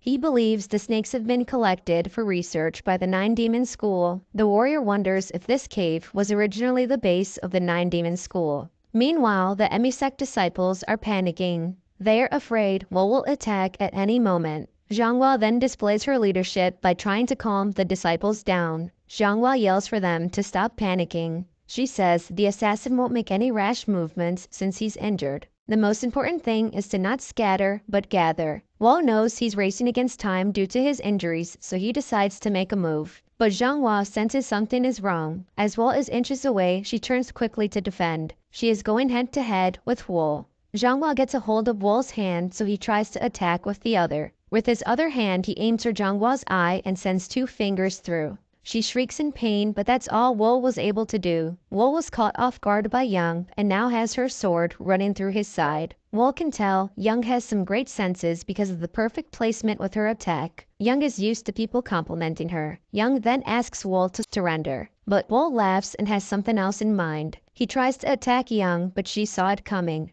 Wool gets up and pulls the sword out of his side. He looks back at Young and asks if she will spare him if he surrenders. Young hesitates, and Wool says he knows she won't. He says she wouldn't have killed the rest of the Blood Shadow group if that were the case. Young then asks Wool how much he knows. He says he knows that Ran, the Abyss of 9 Calamities, is connected to everything. Not wanting any information being leaked, Zhanghua demands Yang kill Wool now. Yang takes a second and says, although she is not fond of her master either, she has to avenge her fiancé, Wu Gunsang. Wool knows facing Yang head-on is suicide. But before he tries to fall back, he's blasted with a ball of energy. Zhanghua knows this is very bad for the Emi sect, so she tries to finish him herself. But the greatest warrior is not going to allow it and tells her to get out the way. Zhanghua tries to save the Emi sect one more time and says, the assassin must be killed before he pulls any sorcery. The greatest warrior said he's not worried about that. He crouches down to talk to Wool and asks why he did it. Even an assassin should have the ability to distinguish between right and wrong, he says. Wool reveals to the greatest warrior that he was kidnapped and brought to the cave when he was 14. He didn't have the luxury of distinguishing between right and wrong. Wool says as someone who was raised to be an assassin, he didn't have a choice. The greatest warrior notices Wool isn't displaying any empathy. Wool's eyes are filled with such malice, and the greatest warrior feels he could have been a magnificent asset if he was raised right. The greatest warrior pulls out the tube and shows Wool he's found the request to kill Wu Gunsang. The greatest warrior asks Wool who the requester is. Wool says he has an idea. He then asks the greatest warrior, didn't you stop them from killing me because you're also thinking of the same person? The greatest warrior looks back and Zhanghua is sick to her stomach. The Qingcheng sect disciples come running and ask if their master needs help. The greatest warrior asks Ming what happened to the others. Ming says they didn't make it because they fell into the assassin's trap. Upset, the warrior knows what he has to do next. He gets up and says to Wool, a quick death is too extravagant for you. He grabs Wool by the foot and begins dragging him. He wants Wool to die while feeling pain greater than hell. It's the least bit of atonement he can give to those he's killed. Atonement? Wool thinks to himself. He wants to know who will compensate him for the 7 years he's lost. The greatest warrior has brought Wool all the way to the base of the real ones. With Wool's foot in hand, he stares down at the pit of snakes. The greatest warrior gives Wool one last chance and asks if he still has no intention to atone. All Wool can do is laugh. Now, the greatest warrior knows what he must do. He tells Wool he has no right to live in this world, and then he throws Wool down into the pit of snakes. He wants Wool to die a painful death while atoning for his sins. The greatest warrior turns to the others and says they will now exit the cave. He wants the entrance sealed so that no one may ever use this place ever again. Wool was left to die alone in the snake pit. The snakes waste no time and begin biting Wool. But as the starved snakes take their turn, Wool is not fazed. Wool begins hissing back at the snakes and grabs a hold of one. Wool shows the snakes who's in charge and bites off one of the snakes' heads. Time passes and Wool spends years in the cave alone. Wool was able to make it out of the snake pit and learn the martial art techniques of the Qingcheng sect and the Emi sect from the books left on the dead bodies. Wool has spent so much time underground with the snakes, he adopted many of their characteristics. Wool is completely transformed with lighter skin and hair. His body went through many changes with his new snake-only diet. Wool now awaits his opportunity to avenge himself. Above ground in Batang, we're brought to a brothel where we see a man being thrown out of the top floor. He was thrown out by Wool, who has made it out of the cave. Wool is asking to be left alone for 3 days, and this is clearly upsetting the boss. She doesn't understand who this man is or where he came from. One of her guards tries threatening Wool for throwing a martial artist from the Sapphire House in Batang out of the window. But Wool does not care and attacks both of the guards with his soul-reaping thread. The woman is intimidated as Wool has just subdued the guards with a flick of the wrist. She doesn't recall there being such a master in Sichuan. She now sees Wool as no ordinary man. The boss asks for Wool's forgiveness and says he can stay as long as he wants. She will provide Wool with whatever he needs and begs him to release her guards. Wool takes a second to think, but all the boss can think about is how serene his eyes are. To her, it feels like she's facing an enormous snake from the rainforest.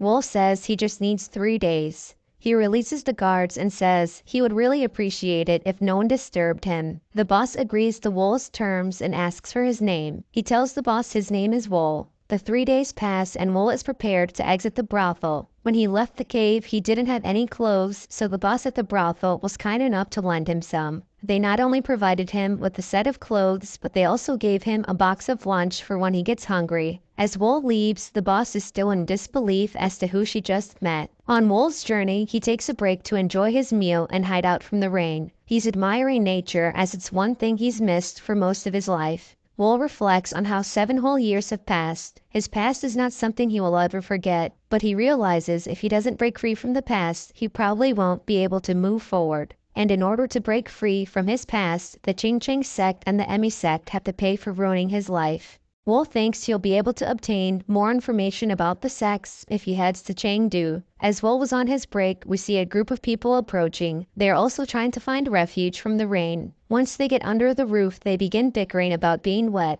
and after blaming each other, they spot Wool sitting there watching them. They are surprised to see someone else up in the mountains. The woman immediately compliments Wool on how handsome he is. Then the man she's with says she should be thanking him for getting them lost. But this annoys her, so she tells him to shut up. She turns back to Wool and says it must be fate that they all ended up staying under the same roof together. She introduces herself as Ranju, and Wool introduces himself as well. Ranju is enamored and annoys her counterpart as she always goes crazy whenever she meets a handsome man. The man introduces himself as Dayoshi, and the monk introduces himself as Hayu.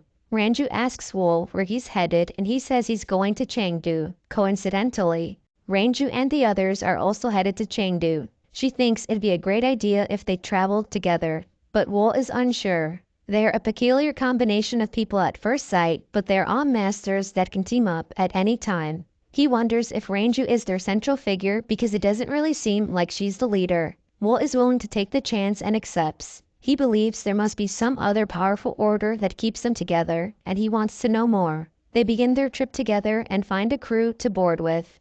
Dayoshi says they will leave in 1 hour. Ranju has to complain about something and says rice cargo ships are uncomfortable. She loves to make Dayoshi's blood boil. Ranju then turns to Wool and asks why he's headed to Chengdu. Wool says he's meeting with an acquaintance. Ranju wants to know more, and Wool says he's meeting with people who owe him a debt. She asks if Wool is in debt, and he says no, he is owed debt. Wool then asks why she's headed to Chengdu. Ranju says she's headed to Chengdu to do business. Wool says he doesn't see any merchandise with her. Ranju laughs and says, "You can sell what you can't see." Dayoshi then interrupts and asks Wool what clan he is from. Wool says he isn't part of a clan. They are surprised to hear that, and Wool asks if that's a problem. Dayoshi says no, but is then left wondering who Wool is. As they're on the water, everything seems normal and peaceful. People are conversing and enjoying the company of others. Wool takes it all in after being isolated for so long. But his peace is disrupted when Ranju wants his attention. She wants to know what Wool is staring at. She says he had such a sentimental look on his face. Wool tells her to go away if she's going to keep talking nonsense. Ranju laps it off and tells Wool he's playing with her heart like a fiddle. Dayoshi and Hayu watch, and Hayu asks if they should intervene. Dayoshi says the almighty blood spider is not going to be bewitched by a man. All her actions are calculated. She sure is playing cuter for a woman with a temperament as malicious as a spider. Aside from that, Dayoshi says Wool is quite suspicious. Then, the current gets stronger and disrupts their voyage. They look out and see an oncoming boat. It's a boat filled with pirates looking to steal their rice. One of the sailors yells for everyone to arm themselves. They are in quite the predicament, but then Dayoshi asks the sailor if he needs help. The sailor asks Dayoshi who he is, and Dayoshi says it doesn't matter who he is, it only matters what he can do. Then, the monk, Hayu, jumps off the boat and lands on the pirate's boat. The pirates are a little thrown off at first, but they rush to attack. Hayu takes them on all by himself, leaving the sailors and his mates shocked. This is nothing Dayoshi hasn't seen before. He tells the sailor that he is 500 yangs. Hayu finishes all the pirates and hops back onto the cargo ship. Dayoshi thanks him for his work, and Hayu says to have Ranger do it next time. Dayoshi laughs it off and says he'd be relieved if she didn't go crazy on him just for asking. They look around to see where she is, and she is still trying to get Wool's attention. Ranju asks Wool to stay with them in Chengdu, but Wool says he's more comfortable alone. As Dayoshi and Hayu receive their pay, they can't believe Ranju is still trying. But then, Dayoshi concludes there's no way Wool is average. A normal person would be scared in this situation. He believes only someone who has gone through pandemonium can have such eyes. Ranju tries one last time and gives Wool her puppy eyes. Wool doesn't know what she's doing, and Ranju says she can't believe he's turning her down.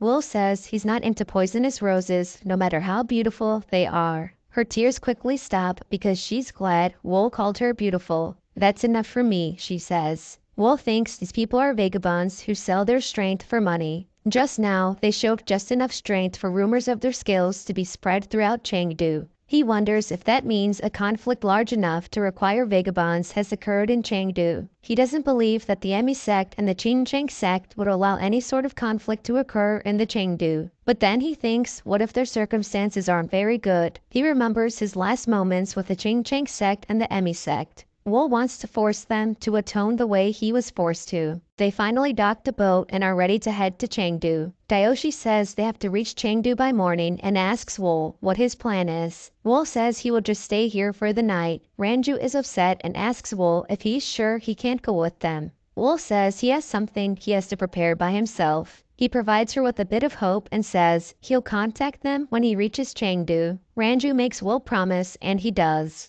They can finally head off and leave Wool. Wool makes his way into the town and enters a lodge. Immediately upon entering, Wool receives some looks. He's greeted and asked if he's there for a meal or lodging. Wool says he is there for both and wants his meal first. Wool's meal is brought to him while a group of men question his clothing from afar. As Wool tries to enjoy his meal, he is interrupted by a man. This man introduces himself as Jang, the chief escort of the Nine Treasures Escort Corps. Jang then asks Wool why he's wearing women's clothing if he's a man. Jang says he made a bet with his comrades that he would find out. Wool says it's a shame that you just lost your money. Jang doesn't back down and says he can't tell if Wool is telling the truth. Jang's comrades dare him to strip Wool so everyone can know for sure. As Jang falls for the peer pressure, Wool flicks his chopstick right into Jang's eye. Jang's comrades get nervous as Jang is in tears. Jang can't believe he just got stabbed in the eye because of a joke. But this was a result of peer pressure. Wool decides since Jang can't see what's in front of him anyways, he'll just take his other eye as well. Jang's comrades finally try to back him up, but Wool loads up with more chopsticks. Wool fires off the chopsticks and takes out the bullies. He says they needed to take responsibility for their actions. Later on in the village of Chengdu, we see Ranju and the others. They notice that half the people roaming the streets are carrying a weapon. Ranju says this is the perfect opportunity for them. Hayu says one's misfortune is fortune for them. What could be more tragic than this, he asks. This annoys Ranju and she says she doesn't want to hear that kind of talk from him. Why not? Hayu asks. Ranju replies and asks, who do you think among us is the most money-crazed? Dayoshi, he quickly responds. Dayoshi tells them to stop with their nonsense. They reach their destination and Ranju is happy to see her captain, Muryang. Muryang calls Ranju his vice captain and says she's right on time. Hayu and Dayoshi also greet the captain as they haven't seen him in quite some time. Muryang greets them back. The four of them sit at a table and Dayoshi says he was just in need of money after taking too long of a break. Muryang asks, isn't that why we've all come together? Dayoshi says he must ask, are we really going to meddle in this matter? Muryang asks why. Is it burdensome? Then get out, he says. Dayoshi nervously laughs and says, don't say that. Who said anything about that? He asks. Ranju then asks if it's because of the Qingcheng sect and the Emi sect. Dayoshi then asks, doesn't everyone know they've been in conflict with each other for 7 years? That's right, Muryang answers. Muryang says no one knows the reason, but they've had many disputes for the past several years, ranging from clashes between martial artists to an all-out battle. The conflict between the two greatest sects of the Sichuan naturally led to a split in all of Jianghu and Sichuan. Muryang believes they will have a massive clash soon. Then, Ranju intervenes and says she wonders why they're fighting. Vice Captain Muryang says that reason isn't important. What's important is that an opportunity for me to fulfill my dream has come true. Later on, we see Wool leaving the lodge. The owner of the lodge remembers Wool's actions and gets afraid. He hopes Wool will leave peacefully. Wool approaches the owner and asks, who here knows best about the internal affairs of Sichuan? The owner asks for clarification on what Wool means by internal affairs. Wool says he wants to know the situation between the sects. The owner says Wool should visit the workshop for that information, more specifically the Fire Dragon Room. It is a sect created through the gathering of Sichuan's artisans long ago. Since they've been doing business with all the sects of Sichuan for a long time, they'll gladly answer your questions if you buy a weapon from them first. Wool makes his way to the workshop. He sees a man yelling and asking his worker what he thinks he's doing. "Who said you could use a hammer?" the man asks. He yells, "I told you not to ever use a hammer in the workshop," and he kicks his worker in the back of the head. "Just do the chores you've been assigned," he says. His worker turns to him, but then the man asks the worker what he's looking at. He demands his worker to go to the back and do chores until he calls him back. He's forbidden from entering for the time being. Then the man realizes Wool saw that whole interaction. He asks Wool what he has come to purchase. But Wool wants to know what that worker did wrong. The man says that's so true. He heard he is a descendant of the Tang clan, but he keeps trying to use the hammer without permission. Are descendants of the Tang clan not allowed to use hammers? Wool asks. The man then asks Wool if this is his first time in Sichuan. Wool responds and says, "You could say that." The man begins to say the Tang clan fell to ruin. It was because they had stood on the demon cult's side long ago. Because of that, they were forced to close their doors by someone titled the strongest in history, and the clan rapidly shriveled up and it was ruined. In the eyes of the Sichuan sects, the Tang clan is a renegade that betrayed the Sichuan Jianghu. That's why no workshop ever passes down their secret techniques to anyone related to the Tang clan. They are afraid that the same history would be repeated. So the descendant pays for the sins of the ancestor, he says. Who told them to stand on the demon cult's side, the man asks. It's the price the Tang clan chose for their own accord, he says. The man then asks Wool again what he came to purchase. Wool says he came to purchase a flying sword. "Follow me," the man says. All weapons made in the workshop are displayed in the back. As they walk to the back, Wool asks if the man has had a lot of orders coming in lately. The man starts laughing and says, after the Emi sect and the Qingcheng sect started fighting full scale, the orders have increased twofold. He says the atmosphere in Sichuan became chaotic, but business is booming for us. Even now, all our workshop artisans have their hands full with making weapons ordered by various sects. As the man's talking, Wool notices the Tang clan descendant getting beat. The men beating him are saying the Tang clan was ruined because they broke rules like this. They are trying to teach him his place. As Sochu is being beaten, he notices a dagger laying on the ground close to him. Wool approaches them and says, "Humans truly are more atrocious than beasts. The moment they allow themselves to be devalued, they are pulled and ripped apart until their death. If you make enduring a habit, you'll have to keep living as a lowly dog." Wool walks up to Sochu and asks him, how will he live? The men beating Sochu ask Wool who he is. They tell Wool to stop talking nonsense and go somewhere else. This has to do with the fire dragon room, they say. Wool ignores them and asks Sochu again how he will live. The men get annoyed with Wool and ask if he's ignoring them.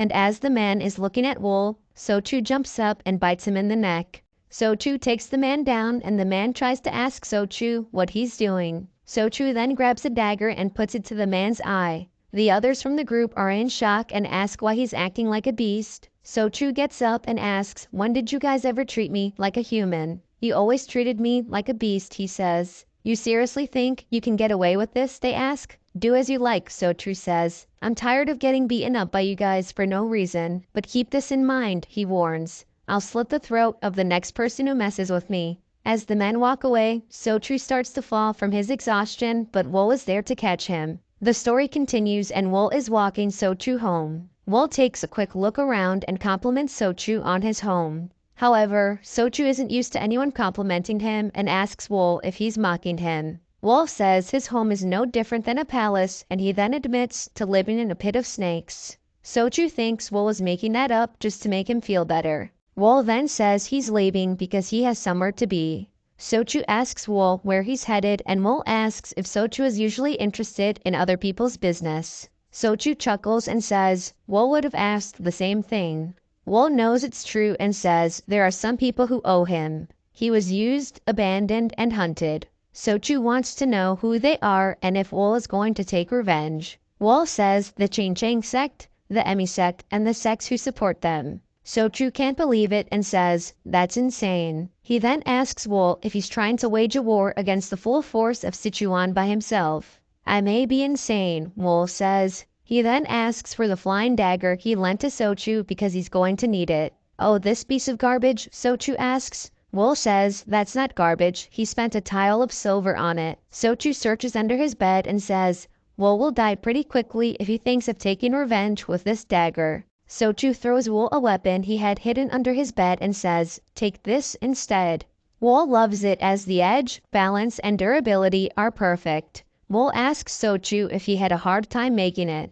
Sochu says he didn't have a hard time making it, he just didn't have a lot of time because he had to make it in secret. Wool asks Sochu if he's sure it's okay to take. Sochu says of course it is. The Ching sect and the Emi sect are the reason why the Tang clan fell to ruin. Sochu says he can never forgive them for oppressing and alienating the closed Tang clan until its ruin. And besides, he says, Wool was the first person who told him not to endure it. Wool appreciates the kind gesture and begins testing out his new weapon. Wool has gotten used to the dagger quickly and Sochu is amazed. It's as if the flying blades are moving on their own, he thinks. He has to remind himself that his eyes are not playing tricks on him. Wool says he's going to name his new weapon the Phantom Dagger. As Wool walks out the door, he gives Sochu his name. Sochu says he'll pray for his success in Sichuan. Later on in Chengdu, we see a woman holding a meeting. She gives her sincere gratitude to everyone who has gathered here today because of her call. The attendees say they're always prepared to stand together with Lady Wu.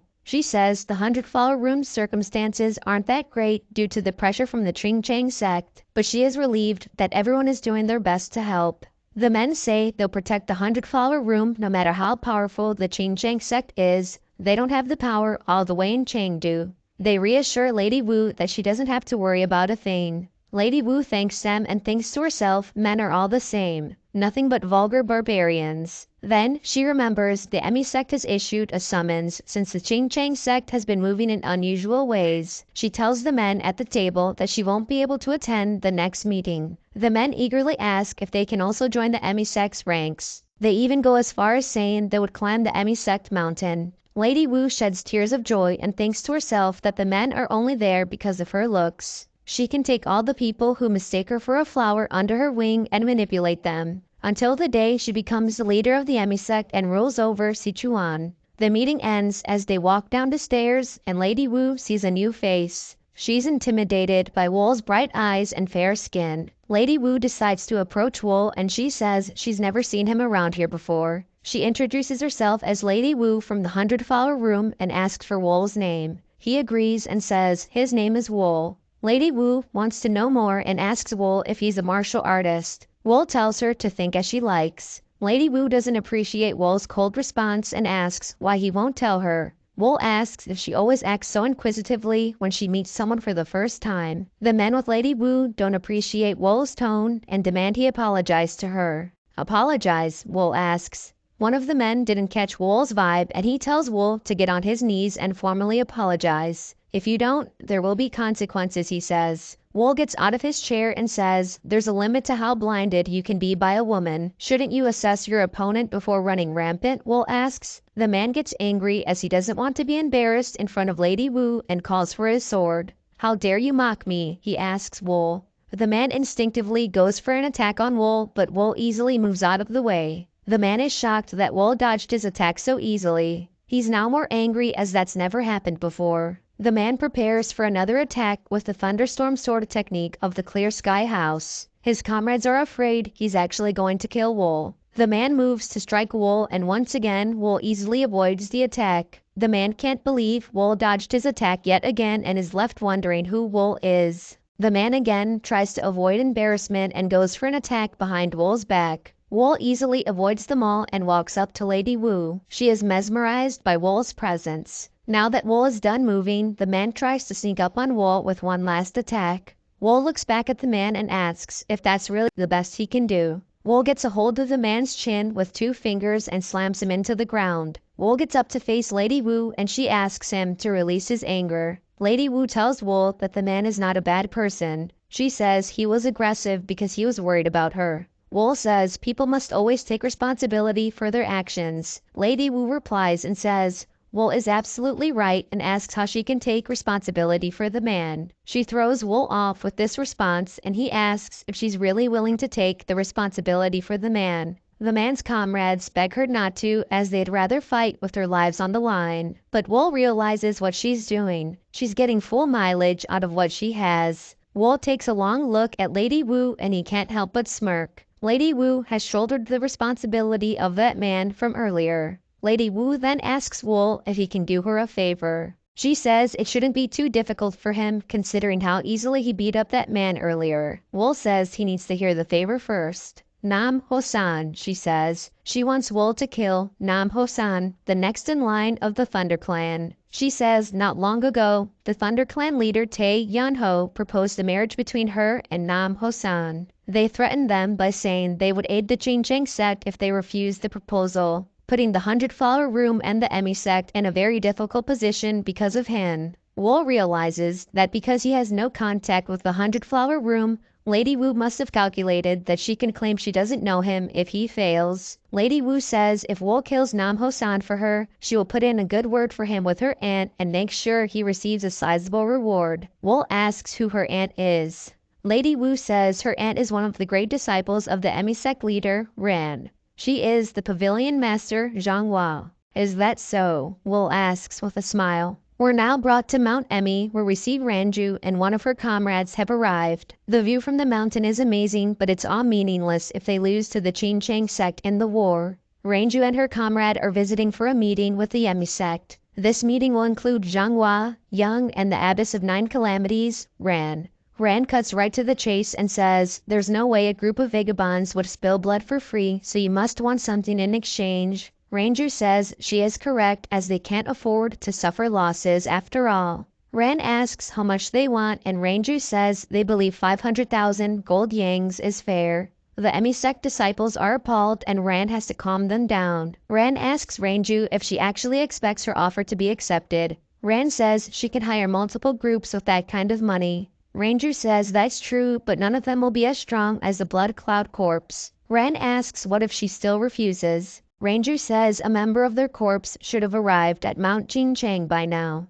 You're trying both ways? Ran asks. The impertinence, she yells. As Ranger and her comrade cough up blood, Ran wants them to be honest. She wants to know what their real offer is. Ranger says they are vagabonds who sell their strength to the highest bidder. Our master will be the one who pays even 1 yang more, she says. Ran says Ranger's corpse member must also be saying the same thing in Mount Jincheng. Ran believes the Jincheng sect is already superior to them, and if they hire the vagabonds as well, that'll give them a surefire victory. She wants to dismiss them, but she doesn't know when a conflict will break out, so she needs all the help she can get. Ran orders Zhanghua to go meet with the vagabonds to negotiate. We now see 2 men complaining about their business meeting with the Thunder Clan. They're driving a bargain too hard, one of the men says. He says he's completely exhausted every time he does business with the clan. They wonder how much more the clan has to squeeze from them in order to be satisfied. They can't believe the clan is being so cheap when they had 2 full storage rooms of grains already. The rich are always like that, they say. And as always, watching them and plotting from afar is Wool. As he awaits the return of the Black Cloud Corpse, Muryang yawns. It's exhausting trying to walk on a tight rope between the Emi sect and the Jincheng sect. He believes it may be time to think about retirement once this is all over. Dayoshi finally returns and says he would have returned sooner, but he saw a familiar face. Dayoshi says he told Muryang about him last time, the person they met by coincidence and traveled with along the way, the man named Wool. Muryang says he remembers and Dayoshi asks if that bothers him. Muryang says for some reason it does bother him, but it may just be because of the situation they're in with the Jincheng sect and the Emi sect. Dayoshi says if Muryang's senses have a bad feeling about it, it shouldn't be taken lightly. Dayoshi then says there are some free members that can tail him since he's curious about him as well. Muryang says he thinks that's an excellent idea. Then in come Ranju with the disciples from the Emi sect. Muryang welcomes Zhanghua and Young.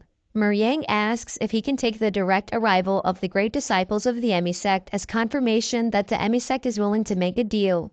Zhanghua says if Muryang is trying to deceive her sect with mediocre strength, they will make sure the Black Cloud Corps pays dearly, even if they have to postpone the war against the Jincheng sect. Muryang smiles and invites them in. The negotiations begin and Zhanghua thinks Muryang is crazy for wanting trading rights beyond the Great Wall. She says a vagabond should act like one and receive gold for payment. Zhanghua tells Muryang he is too greedy, but Muryang doesn't think so. He says it's well within the realm of possibilities if the Emi sect becomes ruler of Sichuan. Zhanghua is starting to get fed up with Muryang and breaks the table. Zhanghua can't contain her anger as she knows Yang knows he has the advantage. Yang says in that case he'll give up on the trading rights and he won't ask for the 500,000 gold yangs either. He says he won't even ask for compensation for the table and teacup Zhanghua just broke. Yang asks if they can instead help them get settled near the Western Plateau. Zhanghua asks if that's what Yang was aiming for from the start, a place to settle. Yang says, as you know, Zhanghua, we are a group of vagabonds. No sect wants us to settle near them. Zhanghua says, the same goes for our sect.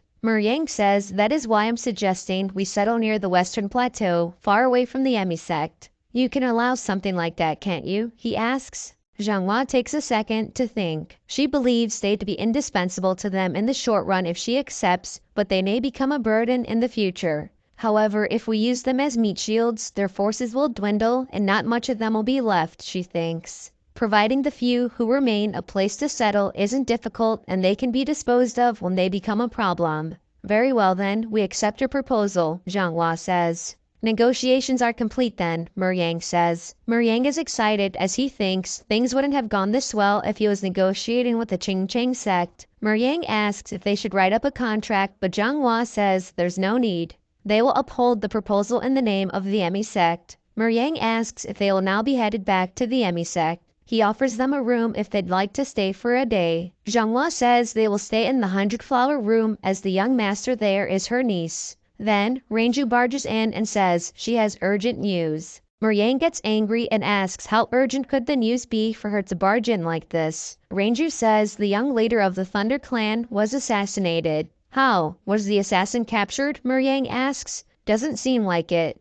And I think the Thunder Clan is sure that this is the Qingcheng sect's doing, Ranju says. At the Qingcheng sect, the Thunder Clan leader Tay arrives unannounced. The Qingcheng sect disciples have no idea what's going on because the clan has come armed. The Qingcheng sect leader meets with Tay and asks what's going on. Tay says he's come to ask him the same thing. The Qingcheng sect leader says he needs to hear the full story as to why Tay has brought a coffin. Tay says inside this coffin is his disciple's corpse. The Qingcheng sect leader offers his condolences and asks Tay what he thinks their sect has to do with it. Tay gets angry and asks if he truly doesn't understand. The sect leader says he truly doesn't understand and wants Tay to explain. Very well, in that case I will show you myself, Tay says. Inside the coffin is young leader of the Thunder Clan, Nam Hosan. Look at this boy's wounds, Tay says. They are no doubt the wounds from the Qingcheng sect's 72 sword waves. The sect leader starts sweating as they are indeed wounds from the 72 sword waves. Tay asks the sect leader if he will continue to make excuses after seeing the body. His disciple has clearly passed away due to the Qingcheng sect's 72 sword waves. Tay says the only possible explanation is that the culprit is the Qingcheng sect.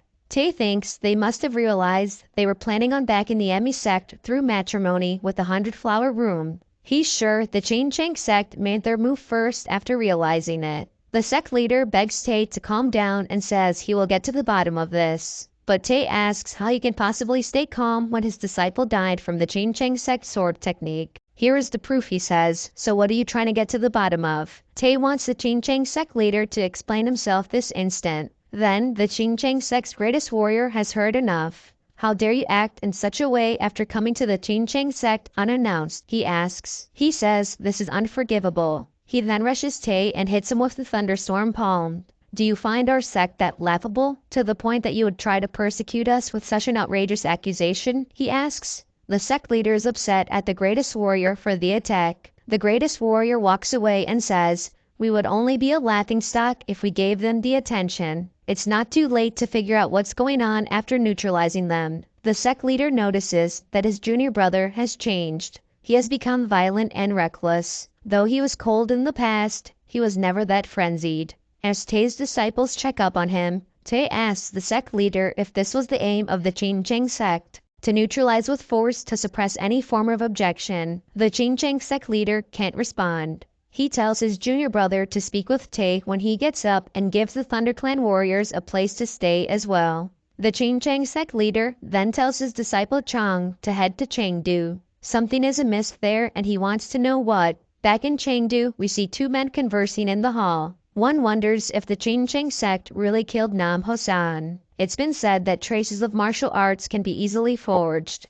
but the other says the more superior the martial art is, the more distinct its traces are. Traces of a martial art like the 72 sword waves can't be imitated. It may actually be true then that the Ching sect are really to blame for Nam Hosan's death. They believe at this rate a storm of blood may engulf the entirety of Chengdu. Little do they know, they just walked past the room of the real suspect. As Wool sits at his table, Lady Wu walks in and asks how he did it. Do what? Wool asks. Young Lord Nam Hosan of the Thunder Clan, she says. She asks Wool what he did for the Thunder Clan leader to be so furious and accuse the Ching sect of being the culprit. Wool acts clueless and asks, who knows? Lady Wu, confused, aren't you the one who killed him? She asks. Why does it matter who the killer is? Wool responds. He says what's more important is that he's dead. Don't you think? Wool asks. He grabs Lady Wu by the chin and leans in for a kiss. She says yes, you're right, but pulls away. She says it'll be hard for her to meet with him for a while because she has received an important guest. Wool asks who. Lady Wu says, I told you before that the Emisect's first disciple, Zhanghua, is my aunt. She's come to the 100-flower room along with her junior sister. She has quite a fussy personality, so I have to attend to her personally. What is Zhanghua doing in Chengdu? Wool asks. Lady Wu says she heard that Zhanghua is there to hire a vagabond group called the Blood Cloud Corps. She says she's heard they are quite powerful among the vagabond groups and apparently their leader is very intelligent. Wool asks Lady Wu when Zhanghua will go back to the Emisect. Lady Wu says she thinks she'll be staying in the 100-flower room for a while. It's a pleasure seeing my aunt, but having to see that junior sister of hers, who I can't stand the sight of, leaves a bitter feeling, she says. Lady Wu leaves and Wool is left wondering if by Zhanghua's junior sister she meant Young. She was cool-headed and menacing. He thinks he might see her again while staying in Chengdu. He's sure the Ching sect is in an uproar as well now that Nam Hosan is dead.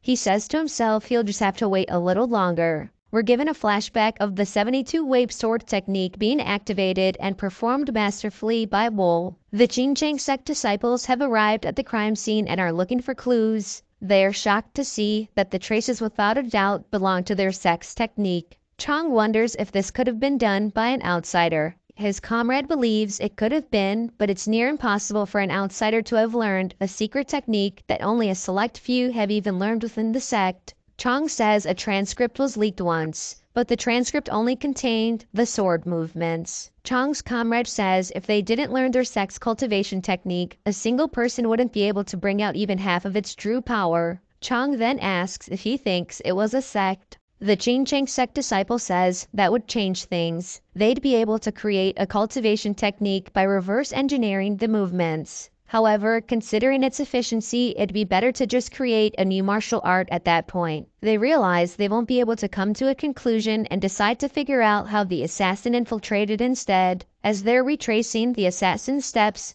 Chong wonders if this could have been the assassin they saw 7 years ago. But then he shuts that idea down quickly because he's sure he's dead. They leave the scene and are headed to the inn for some rest. On their way to the inn, they run into the Emisect. Both sects get riled up as they come face to face. Chong says it's been a while, Zhanghua. What scraps have you come all the way here to nibble on? Zhanghua asks. They bicker for a moment and then Young suggests they withdraw for now. Zhanghua tells her to shut up as she doesn't want to turn tail to these Ching bastards. Did you kill the young leader of the Thunder Clan while knowing he was going to be betrothed to the young leader of the 100-flower room? Zhanghua asks. She then says she's impressed. They've thrown their humanity away so easily. Chong says like she's one to talk. They invested 7 years into killing their sect's most promising prospect. Young knew it would end up like this. She wonders where it all went wrong.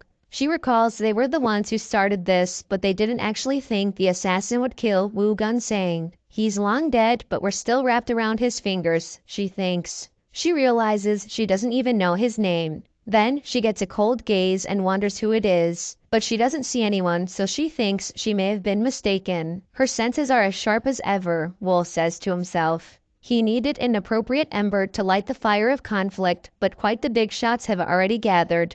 It's not a bad start, he thinks to himself. The story continues on a starry night in Chengdu. Ranju asks Wool where he's been this whole time. She says it feels like she's been waiting forever. Wol thought he was meeting with Ranju alone, but it turns out he's also meeting with Muriang and Dayoshi. They eat dinner together and Muriang introduces himself as the captain of the Black Cloud Corps. Muriang tells Wol that he's heard a lot about him. He also says that Ranju has taken a great interest in him, so he wanted to meet him at least once. Now that the two are meeting face to face, Muriang can see how strong Wol is. Muriang says to Wol, though you're concealing that intense energy of yours very well by drawing attention to your flashy attire and appearance, you cannot hide everything. The energy that leaks out of you is abnormal. Ranju is feeling good about the interaction so far. Muriang says he's going to get straight to the point and tries to recruit Wol to the Black Cloud Corps. He says people only view them as a group of vagabonds, but he has a dream. Muriang's dream is to make the Black Cloud Corps an acknowledged sect.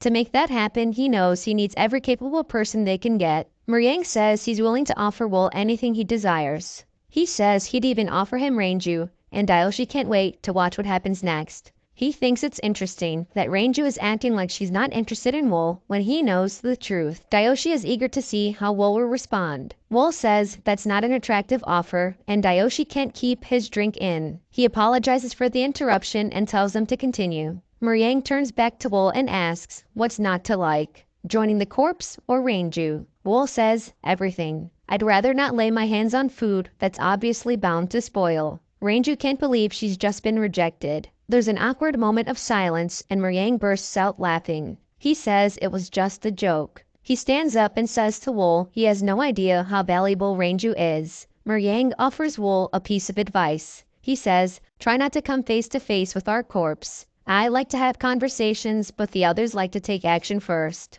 Wol says, let me say something as well. If you're suddenly beheaded while walking down the road one day, you can think of it as my doing. Muriang nervously smirks and Wol says it's just the joke. But Muriang's not laughing. Later on, a Ching Chang sect disciple returns with an update to Chang. Chang wants to know what the Emi sect is up to. The disciple says the Emi sect hasn't taken a single step out of the 100-flower room. He says he's dispatched a few of the disciples around the 100-flower room just in case. Chang says they have to track down the scoundrel who killed the young leader of the Thunder Clan as soon as possible. That way, they can unveil the truth and take the necessary countermeasures. The disciple says they'd know the movements in the backwaters best. He says he's sure they know who approached everyone on the Thunder Clan that day since their eyes are spread all over Sichuan like a spider web. Chang says he'd rather not use them but leaves it up to the disciple. The disciple says he will not disappoint.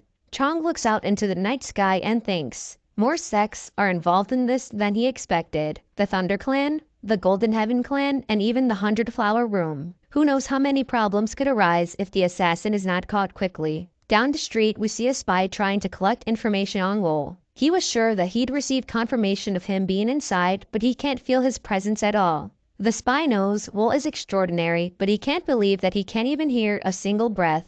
The spy looks out the window and gives the signal. The signal is accepted and taken back to Yang, the Black Cloud Corps vice captain. The ninja says to Yang, the first-class surveillance target has made no movements all night, and now that the sun will rise, they will switch from long-range surveillance to close range. Good, Yang says. The captain seems to be quite bothered by him, so tell them to continue surveilling him without dropping their guard even for a moment. The ninja heads off to deliver the message, and Yang decides to get back to work. He's analyzing a problem with the gates at the foot of Mount Jingchang. He recalls the power of the Black Cloud Corps cannot be used in these gates. They need to drag them down to the foot of the mountain to effectively make use of their 200 horses. As he thinks how he could make that happen, he senses something wrong and throws daggers to the ceiling. He sees nothing there and wonders if he's being overly sensitive. Yang was sure he felt something, but believes he may have been mistaken since he's so on edge. Meanwhile, at the 100-flower room, Zhanghua tells Yang to go back to Mount Emi. Yang asks why. Zhanghua says there's nothing for her to do anymore now that the negotiation was a success, and it'd be best for her to return to Ran. Yang says she can't go back because they can clash with the Qingcheng sect in Chengdu at any moment. Yang wants to stay and support Zhanghua. Zhanghua says, worst case scenario, she'll just use the Black Cloud Corps as her meat shields. She wants Yang to do as she says. Yang sighs and accepts Zhanghua's request, though she clearly does not want to.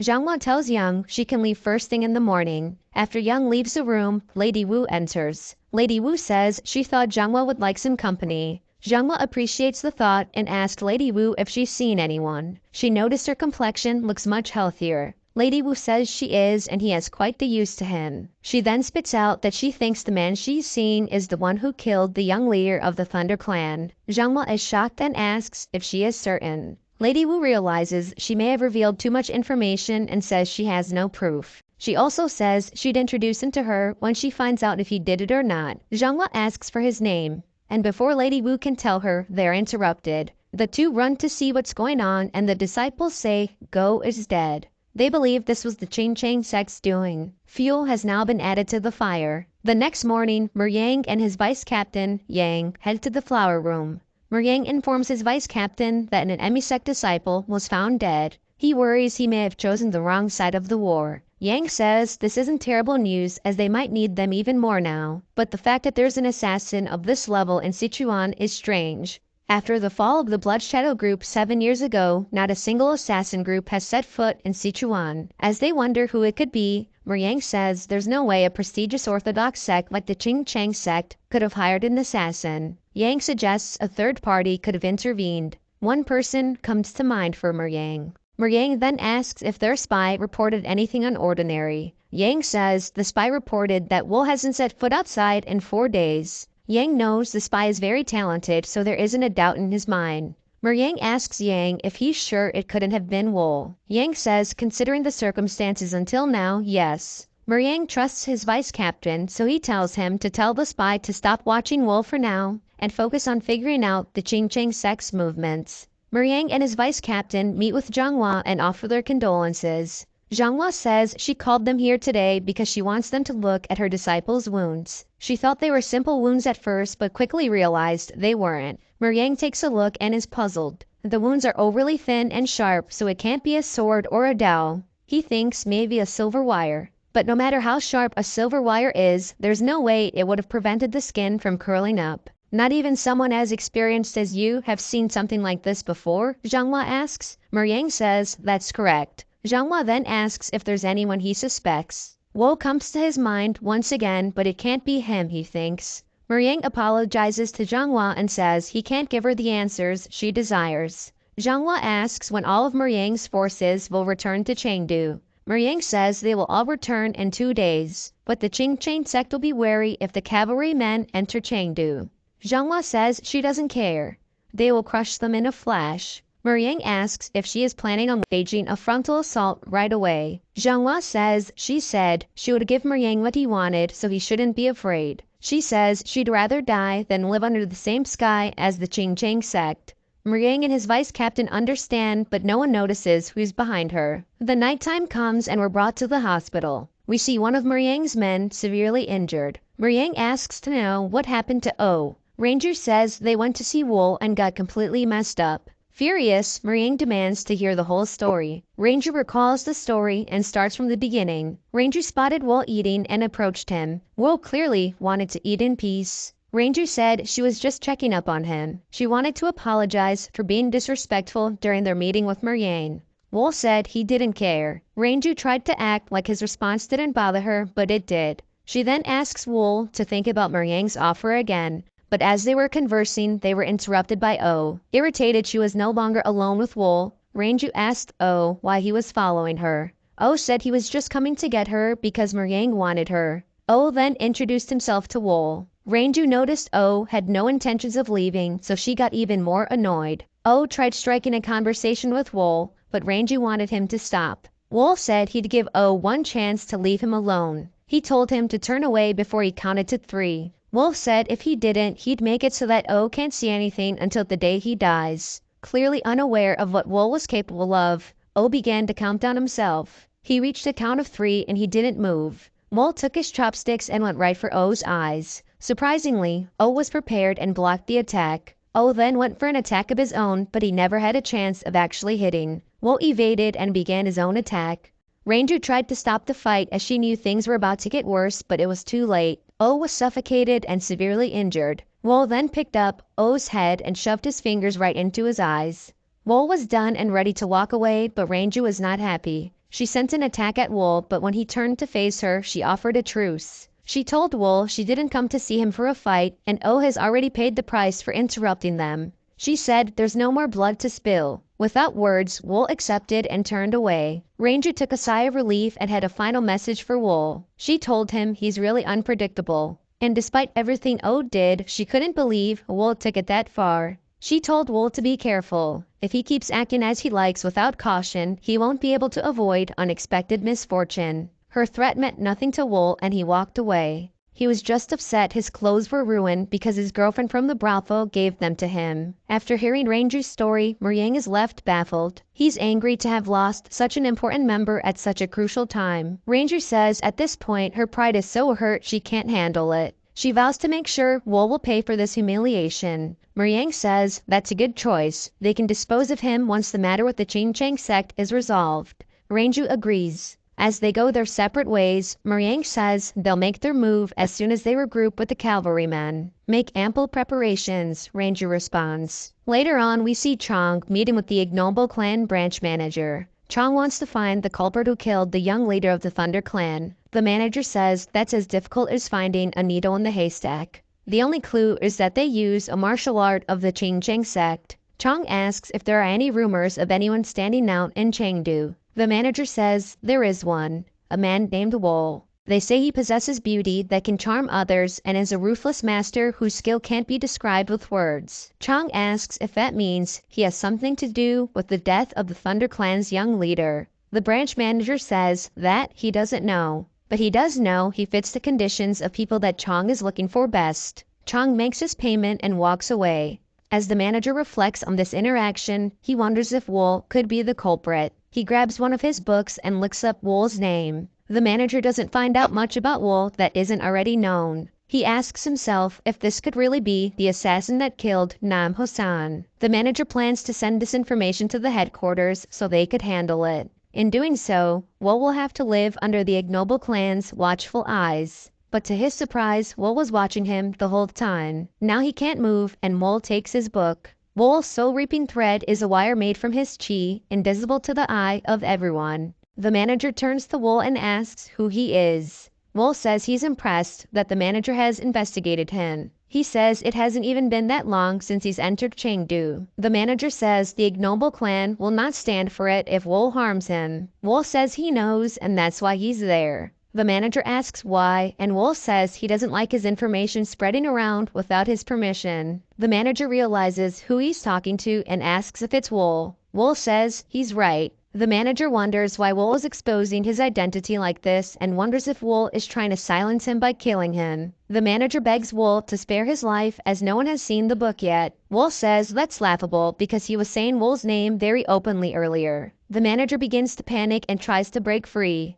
The manager breaks loose for a second and tries to attack Wool with his pushing shadow hand. Wool is not fazed and uses his soul-reaping thread to finish the manager. Wool leaves the manager lifeless and takes his book. Somewhere in Chengdu, there's an explosion. The Ching Chang sect and the Emi sect are facing off. Buildings are on fire and Meringue feels as if he's living in a nightmare. The two sects fight as they've both reached their tipping points. Meringue and the Black Cloud Corpse are left watching. The Fire Dragon Room Master, Po, yells for everyone to stop fighting, but he gets hit in the crossfire. Po's clan retaliates and they join in on the war. Meringue is in disbelief. He says the Emi sect is currently at a disadvantage because they lack forces. Meringue has no choice and summons the entire Black Cloud Corps. He is prepared to join the fray. The war continues and Zhanghua joins in. She charges right towards the Ching Chang sect. Zhanghua then faces off with Chang. How dare you send an assassin to kill my disciple? And how could Ching Chang still call itself a reputable sect of the Jianghu? She asks. Chang says, you are the ones who crossed the Ching Chang sect first, and you hired an assassin to kill Wu Gun Sang. Are you not the ones behind the murder of the Thunder Clan's young leader as well? He asks.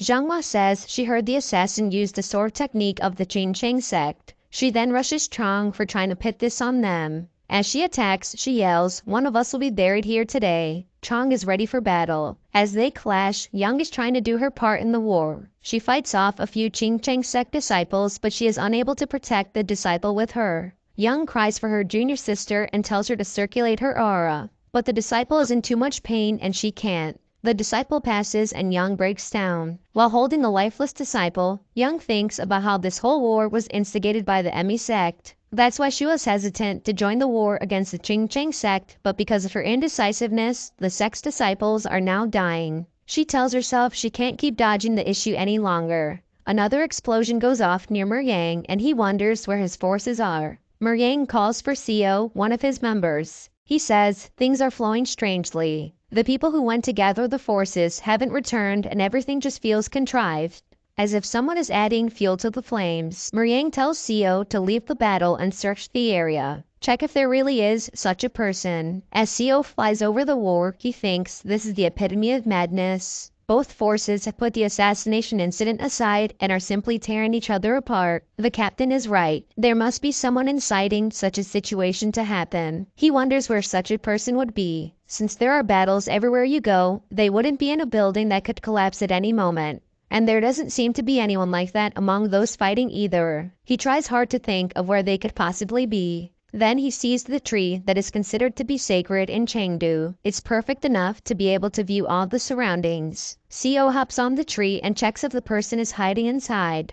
Then, from the corner of his eye, Seo sees someone is hiding in the tree. Someone in a black warrior robe with red eyes. The man activates his daggers and Seo is amazed at the skill. The daggers are headed right towards him and he wonders if this is a telekinetic sword technique. He doesn't understand how a master like this could be in Chengdu. Seo was no match and is now being strangled by the man. As Seo fights for air, the man approaches him and finishes him off. Then, the man goes back to watching the war from a distance. He watches as Zhengma has fallen to Chang. Chang stands victorious and Zhengma is severely injured. Young rushes to her side and asks if she's alright.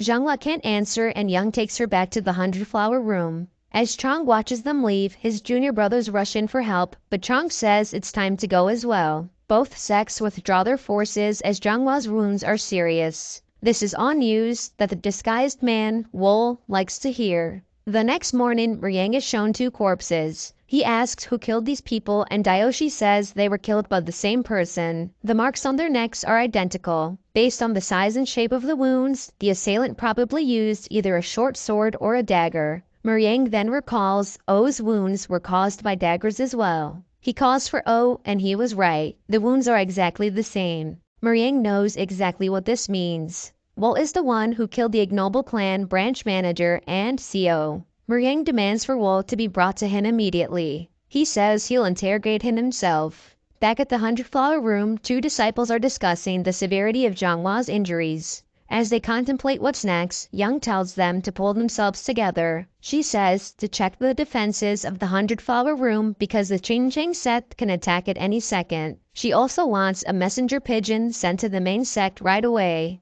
Young wants to inform them of everything that's happened and call for reinforcements. Young believes the deaths of her disciple and the Thunder Clan's young leader increased the hostility between the 2 sects and it grew way out of hand. She knows someone is intentionally causing strife between the 2 sects, but she needs to find out who. Inside, Zhengma lays on her bed. Her injuries are critical and she needs to stay as calm as possible. But she doesn't want any advice from the doctor and tells him to get lost before she cuts his head off. He exits the room and she thinks of the sorry state she's in. She doesn't want Young to take initiative, so she wants to recover quickly. The door opens and Zhengma thinks it's the doctor again. Without looking up, she tells him to get lost. After not receiving a response, she looks up and asks this person who he is. "Don't you remember me?" he asks Zhengma. He approaches Zhengma and she asks if he knows her. "Of course," the man responds. "I've never forgotten you for a single moment in the past 7 years. I wonder if you'll remember if I blind the last eye you have," he asks. Then, Zhengma remembers. "It's Wool from back then. Long time no see," Wool says.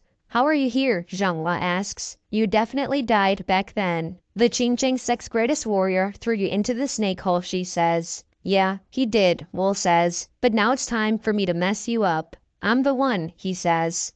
"The person who killed your disciple and the Thunder Clan's young leader." "How dare you kill our disciple?" Zhengma responds. "Are you trying to make an enemy of the Emi sect? After killing one of us, do you think it's easy to continue with the rest? Are you not afraid at all?" she asks. She asks all this not calmly. Zhengma is clearly suffering. "You guys made me this way," Wool says. We were all your creations. Without you guys, there's no way we could have been reborn as assassins. In pain, Zhanghua asks Wool what he wants. He says he doesn't want anything. He just wants to let her know what will happen to the Emi sect from now on. Wool says it'll be good for them, because he's going to kill Chang of the Ching Chang today. He'll be killed by one of the ultimate techniques of the Emi sect, the Snow Cloud Piercing Strike. And it just so happens that Young uses the Snow Cloud Piercing Strike. Zhanghua can't take it anymore and says she ought to kill Wool right now. Wool says the Ching Chang sect and the Emi sect will spill each other's blood. Both sides will end up with huge losses. The blood of the monsters crouching in the mountains will also be spilled.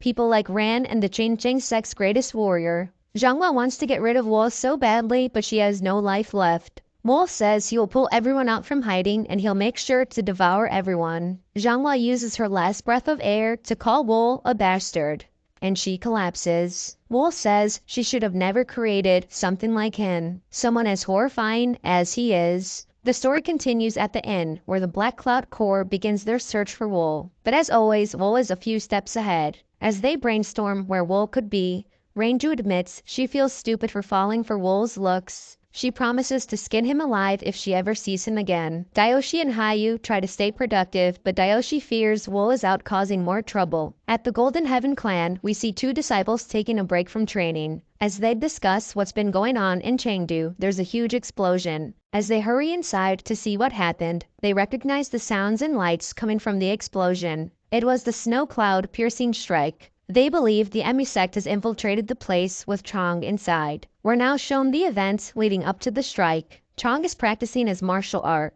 but he's unable to relax as he has an unexpected visitor. Chang expects trouble because the visitor approached quietly. Wool introduces himself and Chang recalls hearing the name from the Ignoble Clan branch manager. Chang asks Wool what he's doing here in the middle of the night. Wool says anyone visiting secretly in the middle of the night is always up to no good, and the same goes for him. Chang admits that was a bad question and tells Wool he has another. Chang asks Wool if he killed the Thunder Clan's young leader. Wool says he did. Why, did you have any grudges against our sect? Chang asks. Wool says he needed the Ching Chang sect for his plan. He has grudges against both the Ching Chang sect and the Emi sect. Chang knows that means Wool was also the one to kill the Emi sect's disciple. Chang notices Wool has grudges against everyone and asks for more information on who Wool is. Wool says he's an assassin. The Emi sect made him an assassin and the Ching Chang sect made him a public enemy in Sichuan. Chang begins putting the pieces together and asks if Wool is the assassin from 7 years ago, the one who killed Wu Gunsang. Wool says he's him. Chang grabs his sword and warns Wool that he's made a huge mistake. He says Wool could have kept his life if he stayed hidden. Chang tells Wool he's going to end his horrible life right now. Just what Wool wanted to hear. Chang rushes at Wool and Wool prepares his own attack. As Chang initiates, Wool has his daggers aimed right at him. Chang jumps up for a strike and Wool puts up one finger. With one finger, Chang is suffocated by Wool's soul-reaping thread.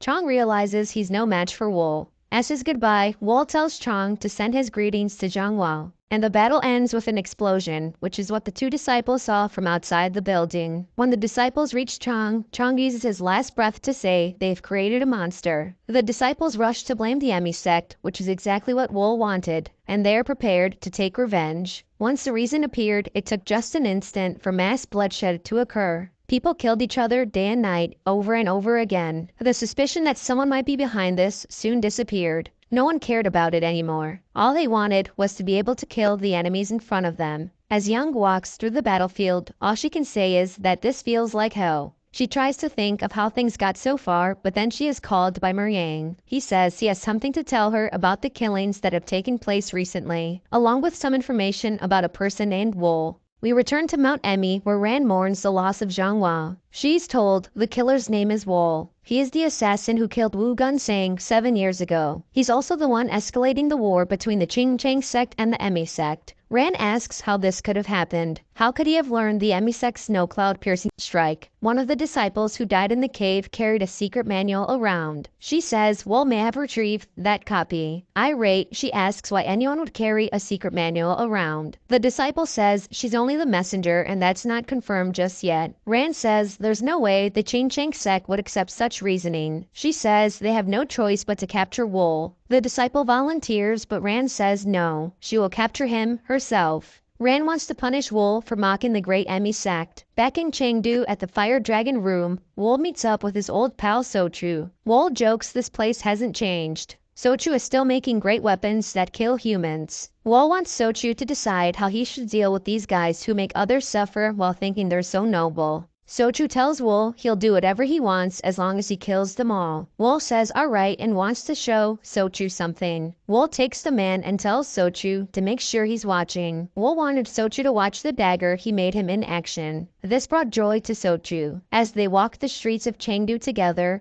Wool uses the dagger to take out the remaining nobles. Wool asks Sochu what he thinks and Sochu says it's truly incredible. He can't believe the weapon he made is able to unleash such power. Thanks to Wool, Sochu is able to get his revenge. Sochu then asks Wool if he needs his help. He then bows to Wool and begs to help him. We now see the Thunder Clan leader Tae running for his life. He's running from the Qingchang sect's greatest warrior. The greatest warrior strikes Tae and takes his life. The Qingchang sect leader asks what's going on. He wants to know why the greatest warrior just took Tae's life. The greatest warrior Mu says, Chong died because of him. The sect leader says, Chong didn't die because of Tae. Mu replies by saying he provided the cause for Chong's death. He wants to make sure he's clear and says he won't be sparing the lives of anyone who is related to the death of Chong. The sect leader is in disbelief. To think Mu's murderous intent is so intense. The sect leader wonders what could have happened to Mu in that cave 7 years ago for him to have fallen so deep into his inner demons. Mu says 7 years ago they lost Wu Gunsang because of the Emi sect's tricks, and now they've lost Chong. He's worried the future of the Qingchang sect has been destroyed. The sect leader tries to calm him down, but Mu says he can't hold back anymore. He says he's listened to him long enough, and look where that's gotten them. Mu says don't stop him. He can no longer overlook what's going on. Mu flies away, and the sect leader's younger brother Ha says if Mu joins up with Jin, there's going to be big trouble. The sect leader says Jin has been locked up ever since his son's death 7 years ago. He's surprised there hasn't been much movement with all this chaos. Ha says it's because he still hasn't been able to get over his hatred for the Emi sect. He thinks if Jin and Mu meet up and work together, there will be bloodshed across all of Sichuan. Ha offers to investigate because things are so strange. He thinks he'll be able to reveal the truth. The sect leader tells Ha to take some disciples with him just in case. He says if he needs to use force to subdue Mu, he may. It's also important to assist Mu with his inner battle, he says. As Ha leaves, the sect leader tells him that the fate of the Qingchang sect is in his hands. Back in Chengdu, Wool is reviewing the Ignoble Clan branch manager's book. He reviews the information on the Black Cloud Corps. He finds out the captain is Yang and he needs to be wary of Daoshi and Hayu. Wool is impressed with all the information in this book. The Ignoble Clan is definitely top-notch, he thinks. They have information not just of the Chengdu martial artists, but also of all of Sichuan's martial artists. He thinks memorizing them all will come in handy someday. He looks out at the war and thinks about the many who have died and those who are probably still dying. Even with all the deaths, he doesn't regret what he's caused. Any sense of guilt ceased to exist in that underground cave. From the moment he was imprisoned underground, the only thing that's mattered to him is his survival. It's too late to turn back now. He doesn't know any other way of living anymore. He knows he can't give up. He won't stop. Not even if he falls. He's going to keep going until the end. Even if the end of his life might be somewhere among those flames. At the 100-Flower Room, Emi sect disciples fight to aid those who are injured, but they've run out of medicine and are unsure if they can get any more. Young notifies them not to worry. She's already called for more medicine and it should be arriving by noon. Young wants everyone to focus on treatment and recovery, not about the supplies. Yang is impressed by Young. He's shocked she's been able to get the supplies even in such a dire situation. He thinks she's incredible. He thinks it's strange that he hasn't heard of her until now. Daoshi says he's heard the Emi sect possesses the best talent that has appeared in the past 100 years. They generally keep a low profile and Zhanghua must have been very wary of her, meaning she's had to stay hidden all this time. But now that Zhanghua is dead, Young can use her talent all she wants. She knows how to assign the right people to the right task and is exceptional in commanding people. He believes if Young becomes the emisect leader, the emisect will be able to rise again. But as they're conversing, they notice someone's presence. It's Ran, the emisect leader, and she has arrived in Chengdu. The emisect disciples pay their respects. Meringue says to Dayoshi, this incident must be pretty important for it to be worth her looking into personally. Young pays her respects, but Ran is clearly not happy. And surprisingly, Lady Wu from the 100-Flower Room also pays her respects to Ran. Ran shows no emotion, and Lady Wu wonders if she made a mistake. Ran then tells everyone to head inside. She then turns back to Meringue and Dayoshi and says she wants them inside too. Meringue and Dayoshi nervously whisper to each other and wonder if it's too late to get out of this. But unfortunately for them, they have no other choice. Inside the 100-Flower Room, Young debriefs Ran with everything there is to know about the incident. Wool, Ran says. And as Ran says Wool's name, Lady Wu gets nervous. Ran asks Lady Wu if she has anything to say. Pardon? Lady Wu asks. Ran asks Lady Wu how she's related to Wool. Lady Wu asks for clarification as she's afraid to speak. Ran grabs a hold of Lady Wu and asks her how she's related to Wool. Ran says to her, look me straight in the eye. I don't like people lying to me. Why were you restless when this man's name was mentioned? Lady Wu stutters. She says, my apologies. I really didn't know things would turn out like this. I just wanted to make use of him. I didn't think this would happen. If you assign a few people to me, I'll capture him and bring him here. I'll clean up this whole mess. He trusts me, so he'll fall into my trap easily. Ran then grabs a hold of her again. Who asked you to kill the Thunder Clan's young leader? Ran asks. All you had to do was live like a flower among men like you usually do. Lady Wu says she made a mistake and she'll live like a flower from now on. Young senses something wrong. She yells out Ran's name, but it's too late. As Lady Wu laid lifeless, Ran asks why someone like her would try to use her brain. But Young yells again. She is furious. Young tells Ran there was no need to go that far. It's not like she did it on purpose. She says Ran shouldn't have killed her like that, no matter what kind of mistakes she made. Meringue watches and is in awe of the high level Young has reached. Ran smirks as Young is finally showing her true powers. She says, now you must learn. Once you make one or two exceptions, you will have to keep making them. If one has committed a wrongdoing worthy of death, then they must die. Ran continues to say, you'll be able to understand me once you rise to my position one day. Now stop acting like a child and leave the room. And get her body out of my face right away. She says the 100-Flower Room originated from the same roots as the emisect. So I'll take them in again. Hurt by her master's actions, Young leaves the room. Meringue then realizes Ran may have intended to kill Lady Wu from the start to subdue the 100-Flower Room. Meringue knows Ran is not only the most powerful martial master in Sichuan, she's also very meticulous. He thinks it'll be harder to control her than expected. Ran then calls Meringue and says she needs to mobilize him. Meringue and Dayoshi both worry as to why. Ran says she wants the Black Cloud Corps to hunt Wool down for her. Later on, we see two disciples disposing of Lady Wu's body. They decide to leave her in the middle of the forest where stray animals could eat her up. They leave her for a brief moment before someone approaches the body. It's Wool. He gathers some rocks to bury her properly. He sits with her body for a moment and says he won't apologize since they were just making use of each other, but he promises to make sure to avenge her and make those who did this to her pay. Bereavement. It's used to describe the most horrible kind of feeling of loss in the world, the sadness of a parent losing their child. And the Qingcheng sect, Ha knocks on the door of Jin's home. Jin's manager asks Ha what he needs. Ha asks to see Jin. He tells the manager that the Qingcheng sect is in a precarious situation now and they need his help.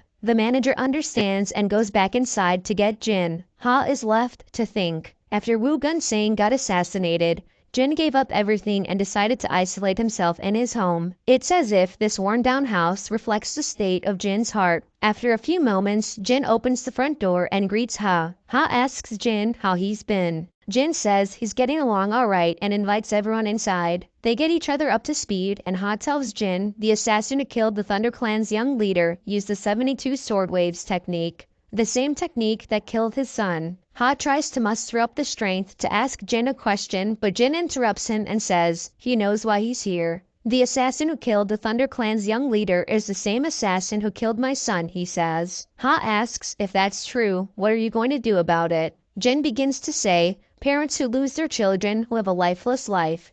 So obviously, I'll avenge my son. On this day, Jin's feelings of bereavement turned into fury. Back in Chengdu, Wool stands at the well practicing with his daggers, but as he's training, he hears someone approaching. He turns and sees Ranju. She tells him he's become more handsome since the last time they met. Ranju says she was wondering where Wool has been. She didn't expect him to be right under the 100-flower room's nose. Wool asks what she wants. He knows since she came with people, she doesn't just want to catch up. Dayoshi and Hayu greet Wool and are impressed with Wool's senses. Ranju says this is Wool's last chance to join the Black Cloud Corps. Wool asks what will happen if he refuses. Ranju says then they'll have to do as per their client's request. The request to kill him. But of course, they begin bickering on what to do. Wool then asks if they're going to retract the mission. Dayoshi tries to negotiate and says he already knows who Wool is and what he does. He says Wool just needs to hide himself better than he is right now. He continues and says they already told the Emi sect that Wool has been killed, and if Wool were to get caught later on, they just need to cover it up. Even if the Emi sect finds out Wool is alive, he'd have grown so much that no one in Sichuan will be able to take him on.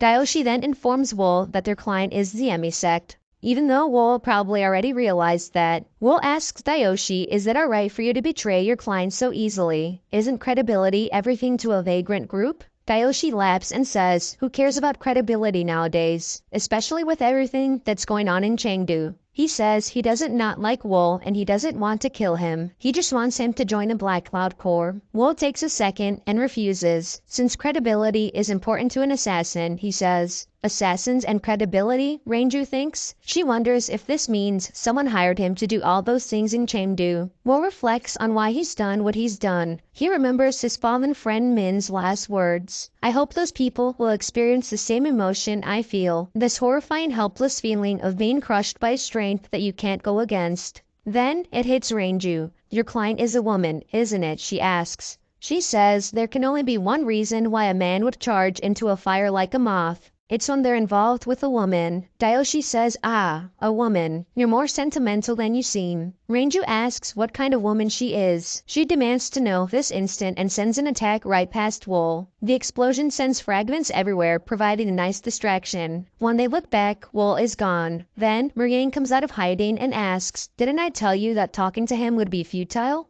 Muriang points out that Wool is standing on the roof, standing in the open. Muriang gives the order to kill Wool. Out come Muriang's men and they surround Wool. Wool snaps his fingers and clears them all with his soul-reaping thread. You sure brought a lot of people to kill just one person, Wool says. Muriang says he was wondering if he should have brought more. He's brought an entire army to kill Wool. You guys should have never gotten involved in my war, Wool says. The story continues with two men conversing. Then suddenly there's a bunch of commotion and they wonder what's going on. They see Wool being chased by the Black Cloud Corps. They wonder why Wool is being chased because they've never seen him before. The men are not sure if Wool is running for his life or he's just running with his subordinates. Wool catches a glimpse of them and comes up with a new plan. He changes directions and heads right for the two men. Wool surprisingly takes out one of the men. The other man begins yelling at Wool, questioning his actions. Wool answers by taking his life as well. The other innocent bystanders gather around Wool and think he's crazy. The Black Cloud Corps finally catch up to Wool and wonder what he's doing. Wool looks back at them as his plan is working. The bystanders start asking why they're killing people recklessly. Ranju and the Black Cloud Corps have been set up by Wool. The bystanders are ready to fight the Black Cloud Corps as they think they're associated with Wool. Dayoshi and Ranju now understand they've been played. Wool was able to slow the Black Cloud Corps down and he takes off, leaving them to fight the bystanders alone. Ranju tries to explain, but Hayu steps up and says he'll take care of the bystanders. Hayu tells Ranju and Dayoshi to keep pursuing Wool. Ranju and Dayoshi take off and they tell Hayu he better survive. Hayu says that's an order he will follow. Muriang, Ranju and Dayoshi were able to catch up to Wool. They're on a rooftop observing the war. Both sides are fighting their hardest to kill each other. Willing to go to extreme measures, neither sect will stop until the end. Muriang is astounded that one assassin was able to fool all of Chengdu from turning a small battle into a full-scale conflict. Muriang asks Wool if he even knows what he's doing. Wool asks if everyone is out now, even those who are hiding. He says although the results are a bit different from what he thought, it seems to be better than he ever imagined thanks to the Black Cloud Corps. Wool thanks them and says the battlefield is about to become even more beautiful. Ranju has heard enough and draws her weapon. She sends an attack at Wool that he dodges. Dayoshi decides to join in and draws his weapon as well.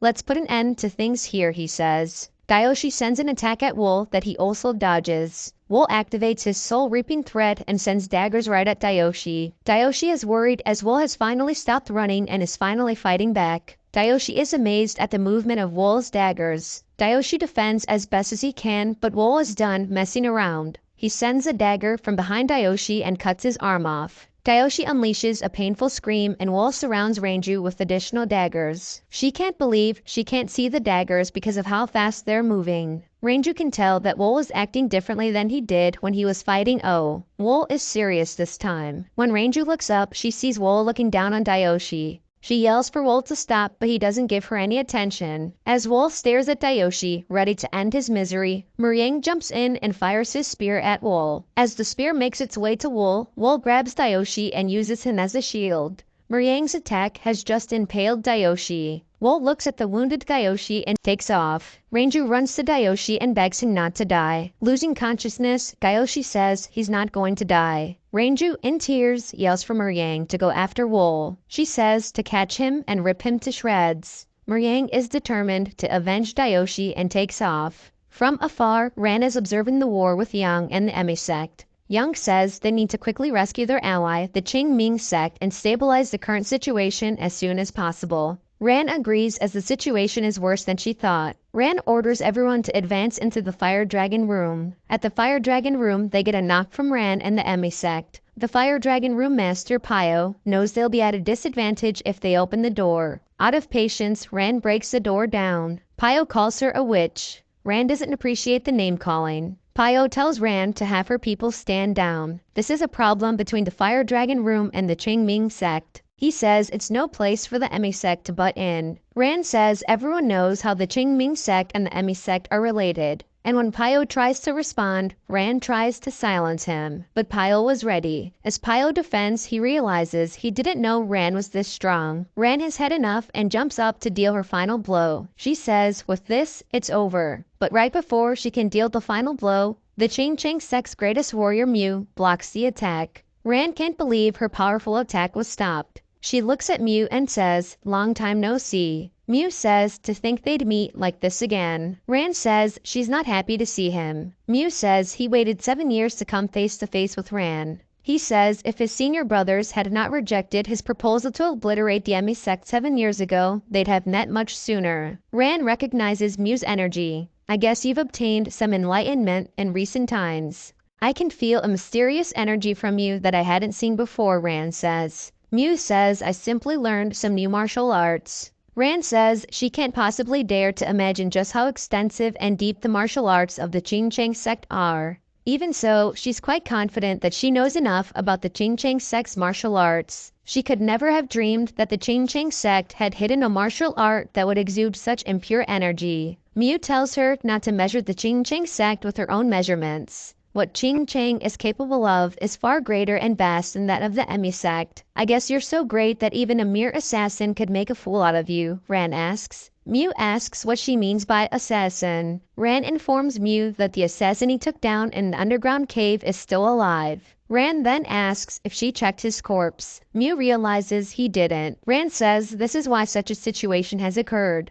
Mew then asks if he's really alive. Ran says he's the main culprit who killed the young leader of the Thunder Clan and caused all of this. The one who killed Zhanghua of our sect and Chang of your sect. It was all him. Mew asks if Ran is saying that they're being played by a mere assassin. Ran says that's right. She says let's settle the problem between us after we take care of him first. There's no telling what he's plotting at this very moment, but Mew refuses. He prepares for battle and says, the one who ordered the assassination of Wu Gunseng is standing right in front of me. He does not want to miss this golden opportunity. He says the 7 swords of the Qingming are to help the Fire Dragon room to drive away the wicked witch of the Emi sect. As Ran faces an army, she says he's chosen the hard way out. Pay for your crimes with your death, Mew says. They face off and charge each other. And not far away, we see Wool stop running. He looks out into the distance to see Mew and Ran fighting, and Wool can't help but smirk.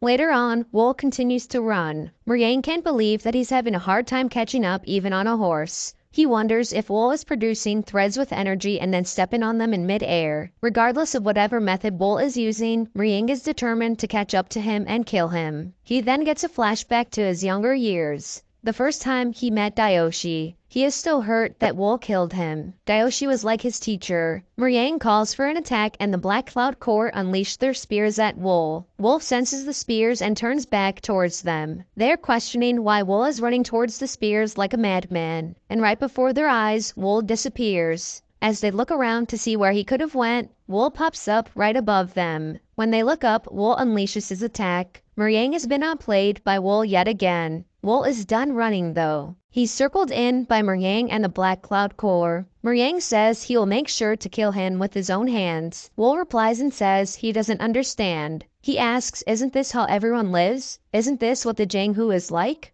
You, the Jingchang sect, the Emi sect? All of you kill people, all the time. How are you guys different than me? How many people do you think the Jingchang sect and the Emi sect have sacrificed in order to get the reputation they have now? Wool looks at the Black Cloud Corps and asks, what about you guys? In order to maintain such a huge organization of vagrants, I'm sure you have killed at least 10 times more people than the number of people you have here. Wool says he simply created an opportunity here. He then asks, isn't the reason that the situation is in this state is because all of your greed and ambition? Irate, Muriang says Wool has really lost his mind. Muriang then gets a closer look at Wool's dagger. He thinks it's shining more than it was before. He wonders if Wool infused energy into his weapon to make it shine. Muriang then questions what Wool could gain from revealing his own weapon. Then, Muriang senses people approaching. Based on their energies, he can tell one of them is definitely Ran, the Emi sect leader. But he can't figure out who the other person is with a similar-sized energy. He knows Wool has always worked alone, so there's no way they could be his allies. We then see it's Mew, the Jingchang sect's greatest warrior, chasing after Ran. As they fight above Wool and Muriang, they notice Wool's dagger. They stop their fight and wonder what it is and what's going on. Young also notices who it is. As they run over, Ran asks Young if she knows who that is. Young says that's the assassin, Wool. Assassin, Mew thinks. His attention is now on Wool. He can't believe he's actually alive. Mew unleashes a loud yell that pierces everyone's hearing. Mew jumps down and Wool is excited. Everyone's finally gathered, he says to himself. But they don't know Wool has a plan. The chase continued as everyone tried to keep up with Wool. Tired of chasing, Mew asks Wool how long he intends to run. Young can sense something is off. She tells Ran that they need to stop. She knows they must be playing into Wool's hands. But Ran's tunnel vision tells Young to shut up. No one knows because Ran didn't show it, but she was overwhelmed by Mew's martial art. She's annoyed that Wool is acting up right in front of her and she must not let him live. If Wool survives, it will destroy the Emi sect's reputation that is already on the brink of falling. And though it was only for a second, she was pushed back by Mew. She thinks she needs to kill Wool in order to have a real fight with Mew. Then, suddenly, out come dozens of arrows. They are being ambushed by hidden weapons. Muriang questions where they are as there are traps everywhere. Muriang realizes that they are at the Tang clan estate. Wool led them to the Tang clan village, the village of his pal, Sochu. Mew is furious to have been led there. Then, Wool appears on the rooftop. Mew and Wool lock eyes. Then, Ran interrupts and asks Wool what he's up to. Wool says, sear this into your eyes. This is his inescapable net trap. Then, one of the Black Cloud Corps members tries to sneak up on Wool. As he goes in for an attack, Wool sends the hidden daggers his way. The member is able to defend a few but gets too cocky. More hidden daggers fly out and these surprise him. He fights off a few more but ultimately he's no match. Other disciples complain about the hidden weapons, but they believe it should have been expected in a place like the Tang clan village. Wool smirks as he recalls the secret Sochu informed him of. Sochu also told him there are hidden weapons with extreme venom. The Emi sect disciples begin panicking and Young tries to calm them all down. But it's too late as more hidden arrows come flying out. They begin taking the disciples out and Young warns them not to move recklessly. As one disciple tries running away, she steps on a pressure plate. The plate has released poisonous gas. Then, out come a swarm of snakes. Ready to put an end to this madness, Ran demands Wool to come down. She wants to rip his head off. Wool says, wait, the best is saved for last. But not willing to wait is Mew. As snakes approach him, he blows their heads off. He tells Wool he is the one who clipped the Ching Chang Sek's wings. He's ready to make him pay with his life. Pay with my life? Wool asks. Didn't you already make me pay for it 7 years ago? Wool says he no longer has any debts to pay in this rotten world. All that's left is to collect debts. Wool jumps off the roof and heads right towards Mew. Wool is prepared to go face to face with Mew. Mew tells Wool he's changed much since they'd last met. Everything except for those eyes. Wool tells Mew he's still the same except for his eyes. Mew draws his sword and tells Wool he won't let him get away this time. Mew draws his Azure Cloud Crimson Dawn Slash and prepares the attack for Wool. Wool also prepares for battle and charges right at him. Wool sends his daggers right at Mew, who successfully defends. Mew is impressed and says Wool is no longer just an ordinary assassin. The two battle and Mew wonders what kind of 7 years it's been for Wool. His techniques are sharper than any martial master within the Sichuan province. Mew is enjoying the challenge. It's been a long time since he's tried so hard to win. Mew stops and says, alright. He powers up and sends Wool a final threat. Let's see if you can stop this, he says. As Mew rushes in, Wool is prepared. The two clash and Mew felt something. He knows Wool won't escape unscathed upon receiving this attack.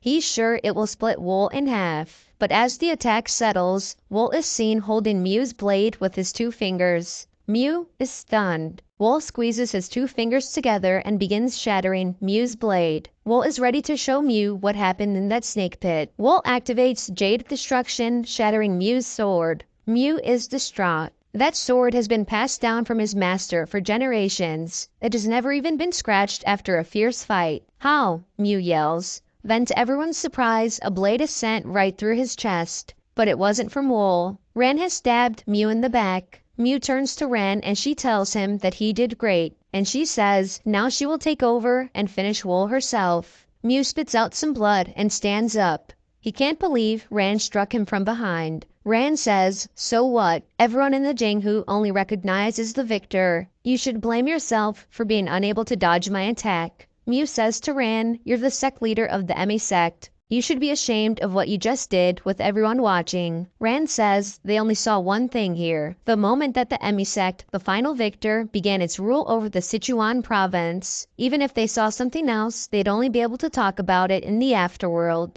Mew yells and asks if she really thinks the Emi sect will go on. The Emi sect is weakening and it's all because of you, he says. Ran asks if he's done talking. She attacks him once again and says he should just focus his worries on the Ching Chang sect, because she'll be making the Emi sect last forever. As the Ching Chang sect that has lost their pillar, known as Mew, will pathetically fall apart. Mew has fallen and the Ching Chang sect disciples are at a loss for words. Ran then turns to look at Wool. She says she's thankful to a certain extent. They did cause a great stir and it was thanks to Wool's contribution that an unthinkable opportunity was created. As thanks for that, she says, I'll grant you pain that you won't forget even in death. As the two face off, Wool says, if it weren't for your greedy ambitions, I'd have just lived as a normal person wandering the world. I truly would have preferred to live my life as a normal person. However, your greedy ambitions made me into an assassin. Wool begins to charge at Ran and says, look at me. See how horrible the monster you've created is, and how great it's become. They clash and exchange heavy blows. Young fears for her master, but Ran giggles. She tells Wool he has no chance of winning at this level. She draws her golden rampant strike and fires at Wool, generating a huge explosion that Wool tries to withstand. Wool stands tall and draws his soul-reaping thread. Ran tries to attack but is now being overpowered by Wool. Ran breaks through and asks Wool if that's all he has. Wool stares down and says, let's find out. He sends his soul-reaping thread through the ground and grabs a hold of Ran's leg. Ran knows she's in trouble now as Wool charges her with his Swift Mind and Black Lightning attack activated. He thinks if he uses Swift Mind to increase his ability to think quickly to the maximum and Black Lightning to increase his physical abilities to the maximum, he can move at the speed of sound. Wool sends Ran flying back and he stands over her as she lays helpless. Young cries out for her master as she crawls on the ground. What just happened? Ran thinks. She doesn't know what just hit her. She didn't even see Wool's attack. To think she'd be brought down in a single attack. Ran ponders if it was truly not a fluke that he fought on par with Mew, the Ching sect's greatest warrior. She asks herself, what kind of monster did they create? At this rate, she knows she'll die just like Mew. Ran calls for Young and Meryang. She orders them to kill Wool. They clearly fear the challenge, but they won't turn Ran down. How unsightly, Wool says. You want to sacrifice the lives of two people just to save your own. Do you think I'll let such a chance go? He asks. Wool rushes her again. He zooms right past Meryang and is headed right towards Young and Ran. As Ran fears for her life, Meryang tries to attack Wool from behind. Wool notices and activates his soul-reaping thread, sending a dagger right at Meryang. The dagger grazes Meryang and he thinks it was a shallow attack. But more daggers are headed his way and this time he's hit. Meryang falls to the ground as Wool continues charging at Ran. But now in his way is Young. She sends an attack and commands Wool to stop. Wool dodges the attack and sends Young another, this time grazing the cheek of Wool. But Wool doesn't stop and runs right past Young without a counter. She is shocked Wool didn't retaliate. Young doesn't understand why. Wool reaches Ran and looks down on her. As he looks down, she calls him a bastard. Young knows what's about to happen and yells for Wool to stop. For his final attack, Wool transforms himself into a snake and swarms Ran. When Ran opens her eyes, Wool has dropped her in a pile of snakes. Ran looks up at Wool and says, "If it wasn't for you, Sichuan would have been mine." Finally, Wool drops down and puts an end to Ran. He then stands over the lifeless Ran and asks if that's all she had to say for her last words. For his last words, he tells her to disappear from his life forever. Wool looks down at Ran as the Blood Shadow group has finally been avenged. Young and Meryang are unsure of what to expect next, and the Ching sect disciples refuse to leave their fallen master's side. The two sides stop fighting as they can't believe Ran is actually gone. They all wonder who Wool is and where he came from. They question if he's even human because he defeated Ran so easily. Wool then remembers everyone is watching. When he turns to the disciples, they scream and fall to the ground. There's no way they can defeat him, they think to themselves. One of the disciples gets so scared she runs away. Young knows they're all screwed. Everyone has been overwhelmed by Wool. The assassin everyone hated cut down the leaders of the Emi sect and the Ching sect in an instant. He has taken total control over Sichuan. Young wonders what's the best option for the Emi sect going forward. As she thinks, Wool turns to face her and they lock eyes. As Young nervously says Wool's name, she's interrupted by a loud yell. Back from the dead is Mew, the Ching sect's greatest warrior. He jumps up and is filled with rage. Young and Wool look back and wonder how this could be. Mew shouts and is ready for his rematch with Wool. The disciples try to ask Mew if he's alright because of his new intimidating appearance. The disciples are almost certain that the ominous energy coming from Mew is demonic. They can't believe Mew has learned demonic arts. Mew rushes towards Wool and he can tell that his movements are completely different. Wool thinks Mew's movements feel similar to his. The Ching sect disciples beg Mew to stop out of fear, but he doesn't listen. Wool can tell Mew is way faster than earlier and there aren't any gaps in his movements. Wool also questions if Mew has learned demonic arts, but Wool knows Mew is not in the right state of mind. The demonic energy has taken over. Wool activates his soul-reaping thread and aims daggers at Mew. Wool initiates and gets a hold of Mew. Mew rages and falls to the ground. Even with his newly learned skills, Mew was no match for Wool. Mew begins to lose consciousness again and coughs up blood. And just like that, Mew falls to Wool yet again. As Wool looks down on Mew, someone approaches Wool. It's Ha of the Ching sect. Without saying a word, he asks Wool to stop. Ha looks back at Mew and hears him grunting. Ha rushes to check up on him and he coughs up more blood. Mew begins to talk and says, "Hey." Ha interrupts and asks why he learned demonic arts. With his last words, Mew says everything was for the sake of the Ching sect. Ha says to the slain Mew that was so foolish. The honor of the Ching sect that he tried so hard to protect has now been lost because of those demonic arts. Mew should have never taken the book of the 9 demon school from the underground cave. With Ran and Mew both gone, the disciples stand cluelessly. Mew of the Ching sect learned demonic arts and Ran of the Emi sect had cowardly stabbed the Ching sect in the back. They can't believe they still couldn't take down one assassin after doing all of that. The flow of Sichuan will be changed from today onwards. And it's all because of one assassin. As the dust settles, Wool assesses the damage. Ha has nothing to say and looks back down at Mew. Young knows she has to take action and walks towards Wool.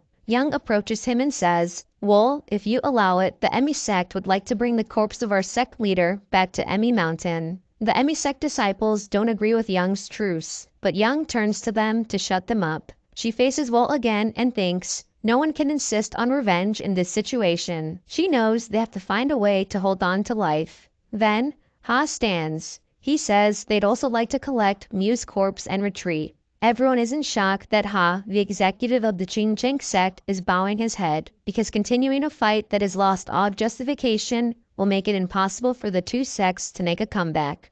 They all wonder if Wool will show them mercy. Wool thinks and says, "If I let you go, you'll probably scheme your revenge just like I did back then." Young swears upon her name that the Emi sect will not seek revenge against him. Ha says the same, as they will forget all grudges with this. Wool asks how he's supposed to believe them. Young says she'll make it so that he'll believe it. Ha also promises. Wool takes a second again and reviews both offers. He looks out into the sky and his eyes shine bright. Looking for a fresh start, Wool grants them permission to leave. With this incident, all of Sichuan fell into a downturn. The Emi sect and the Qingcheng sect that were fighting so hard over power had to stop their activities. The other sects also closed and locked themselves up and focused on recovering their losses. Numerous people suffered great losses, but not a single one dared to even dream of seeking revenge against Wool, who is a legend known as the Reaper.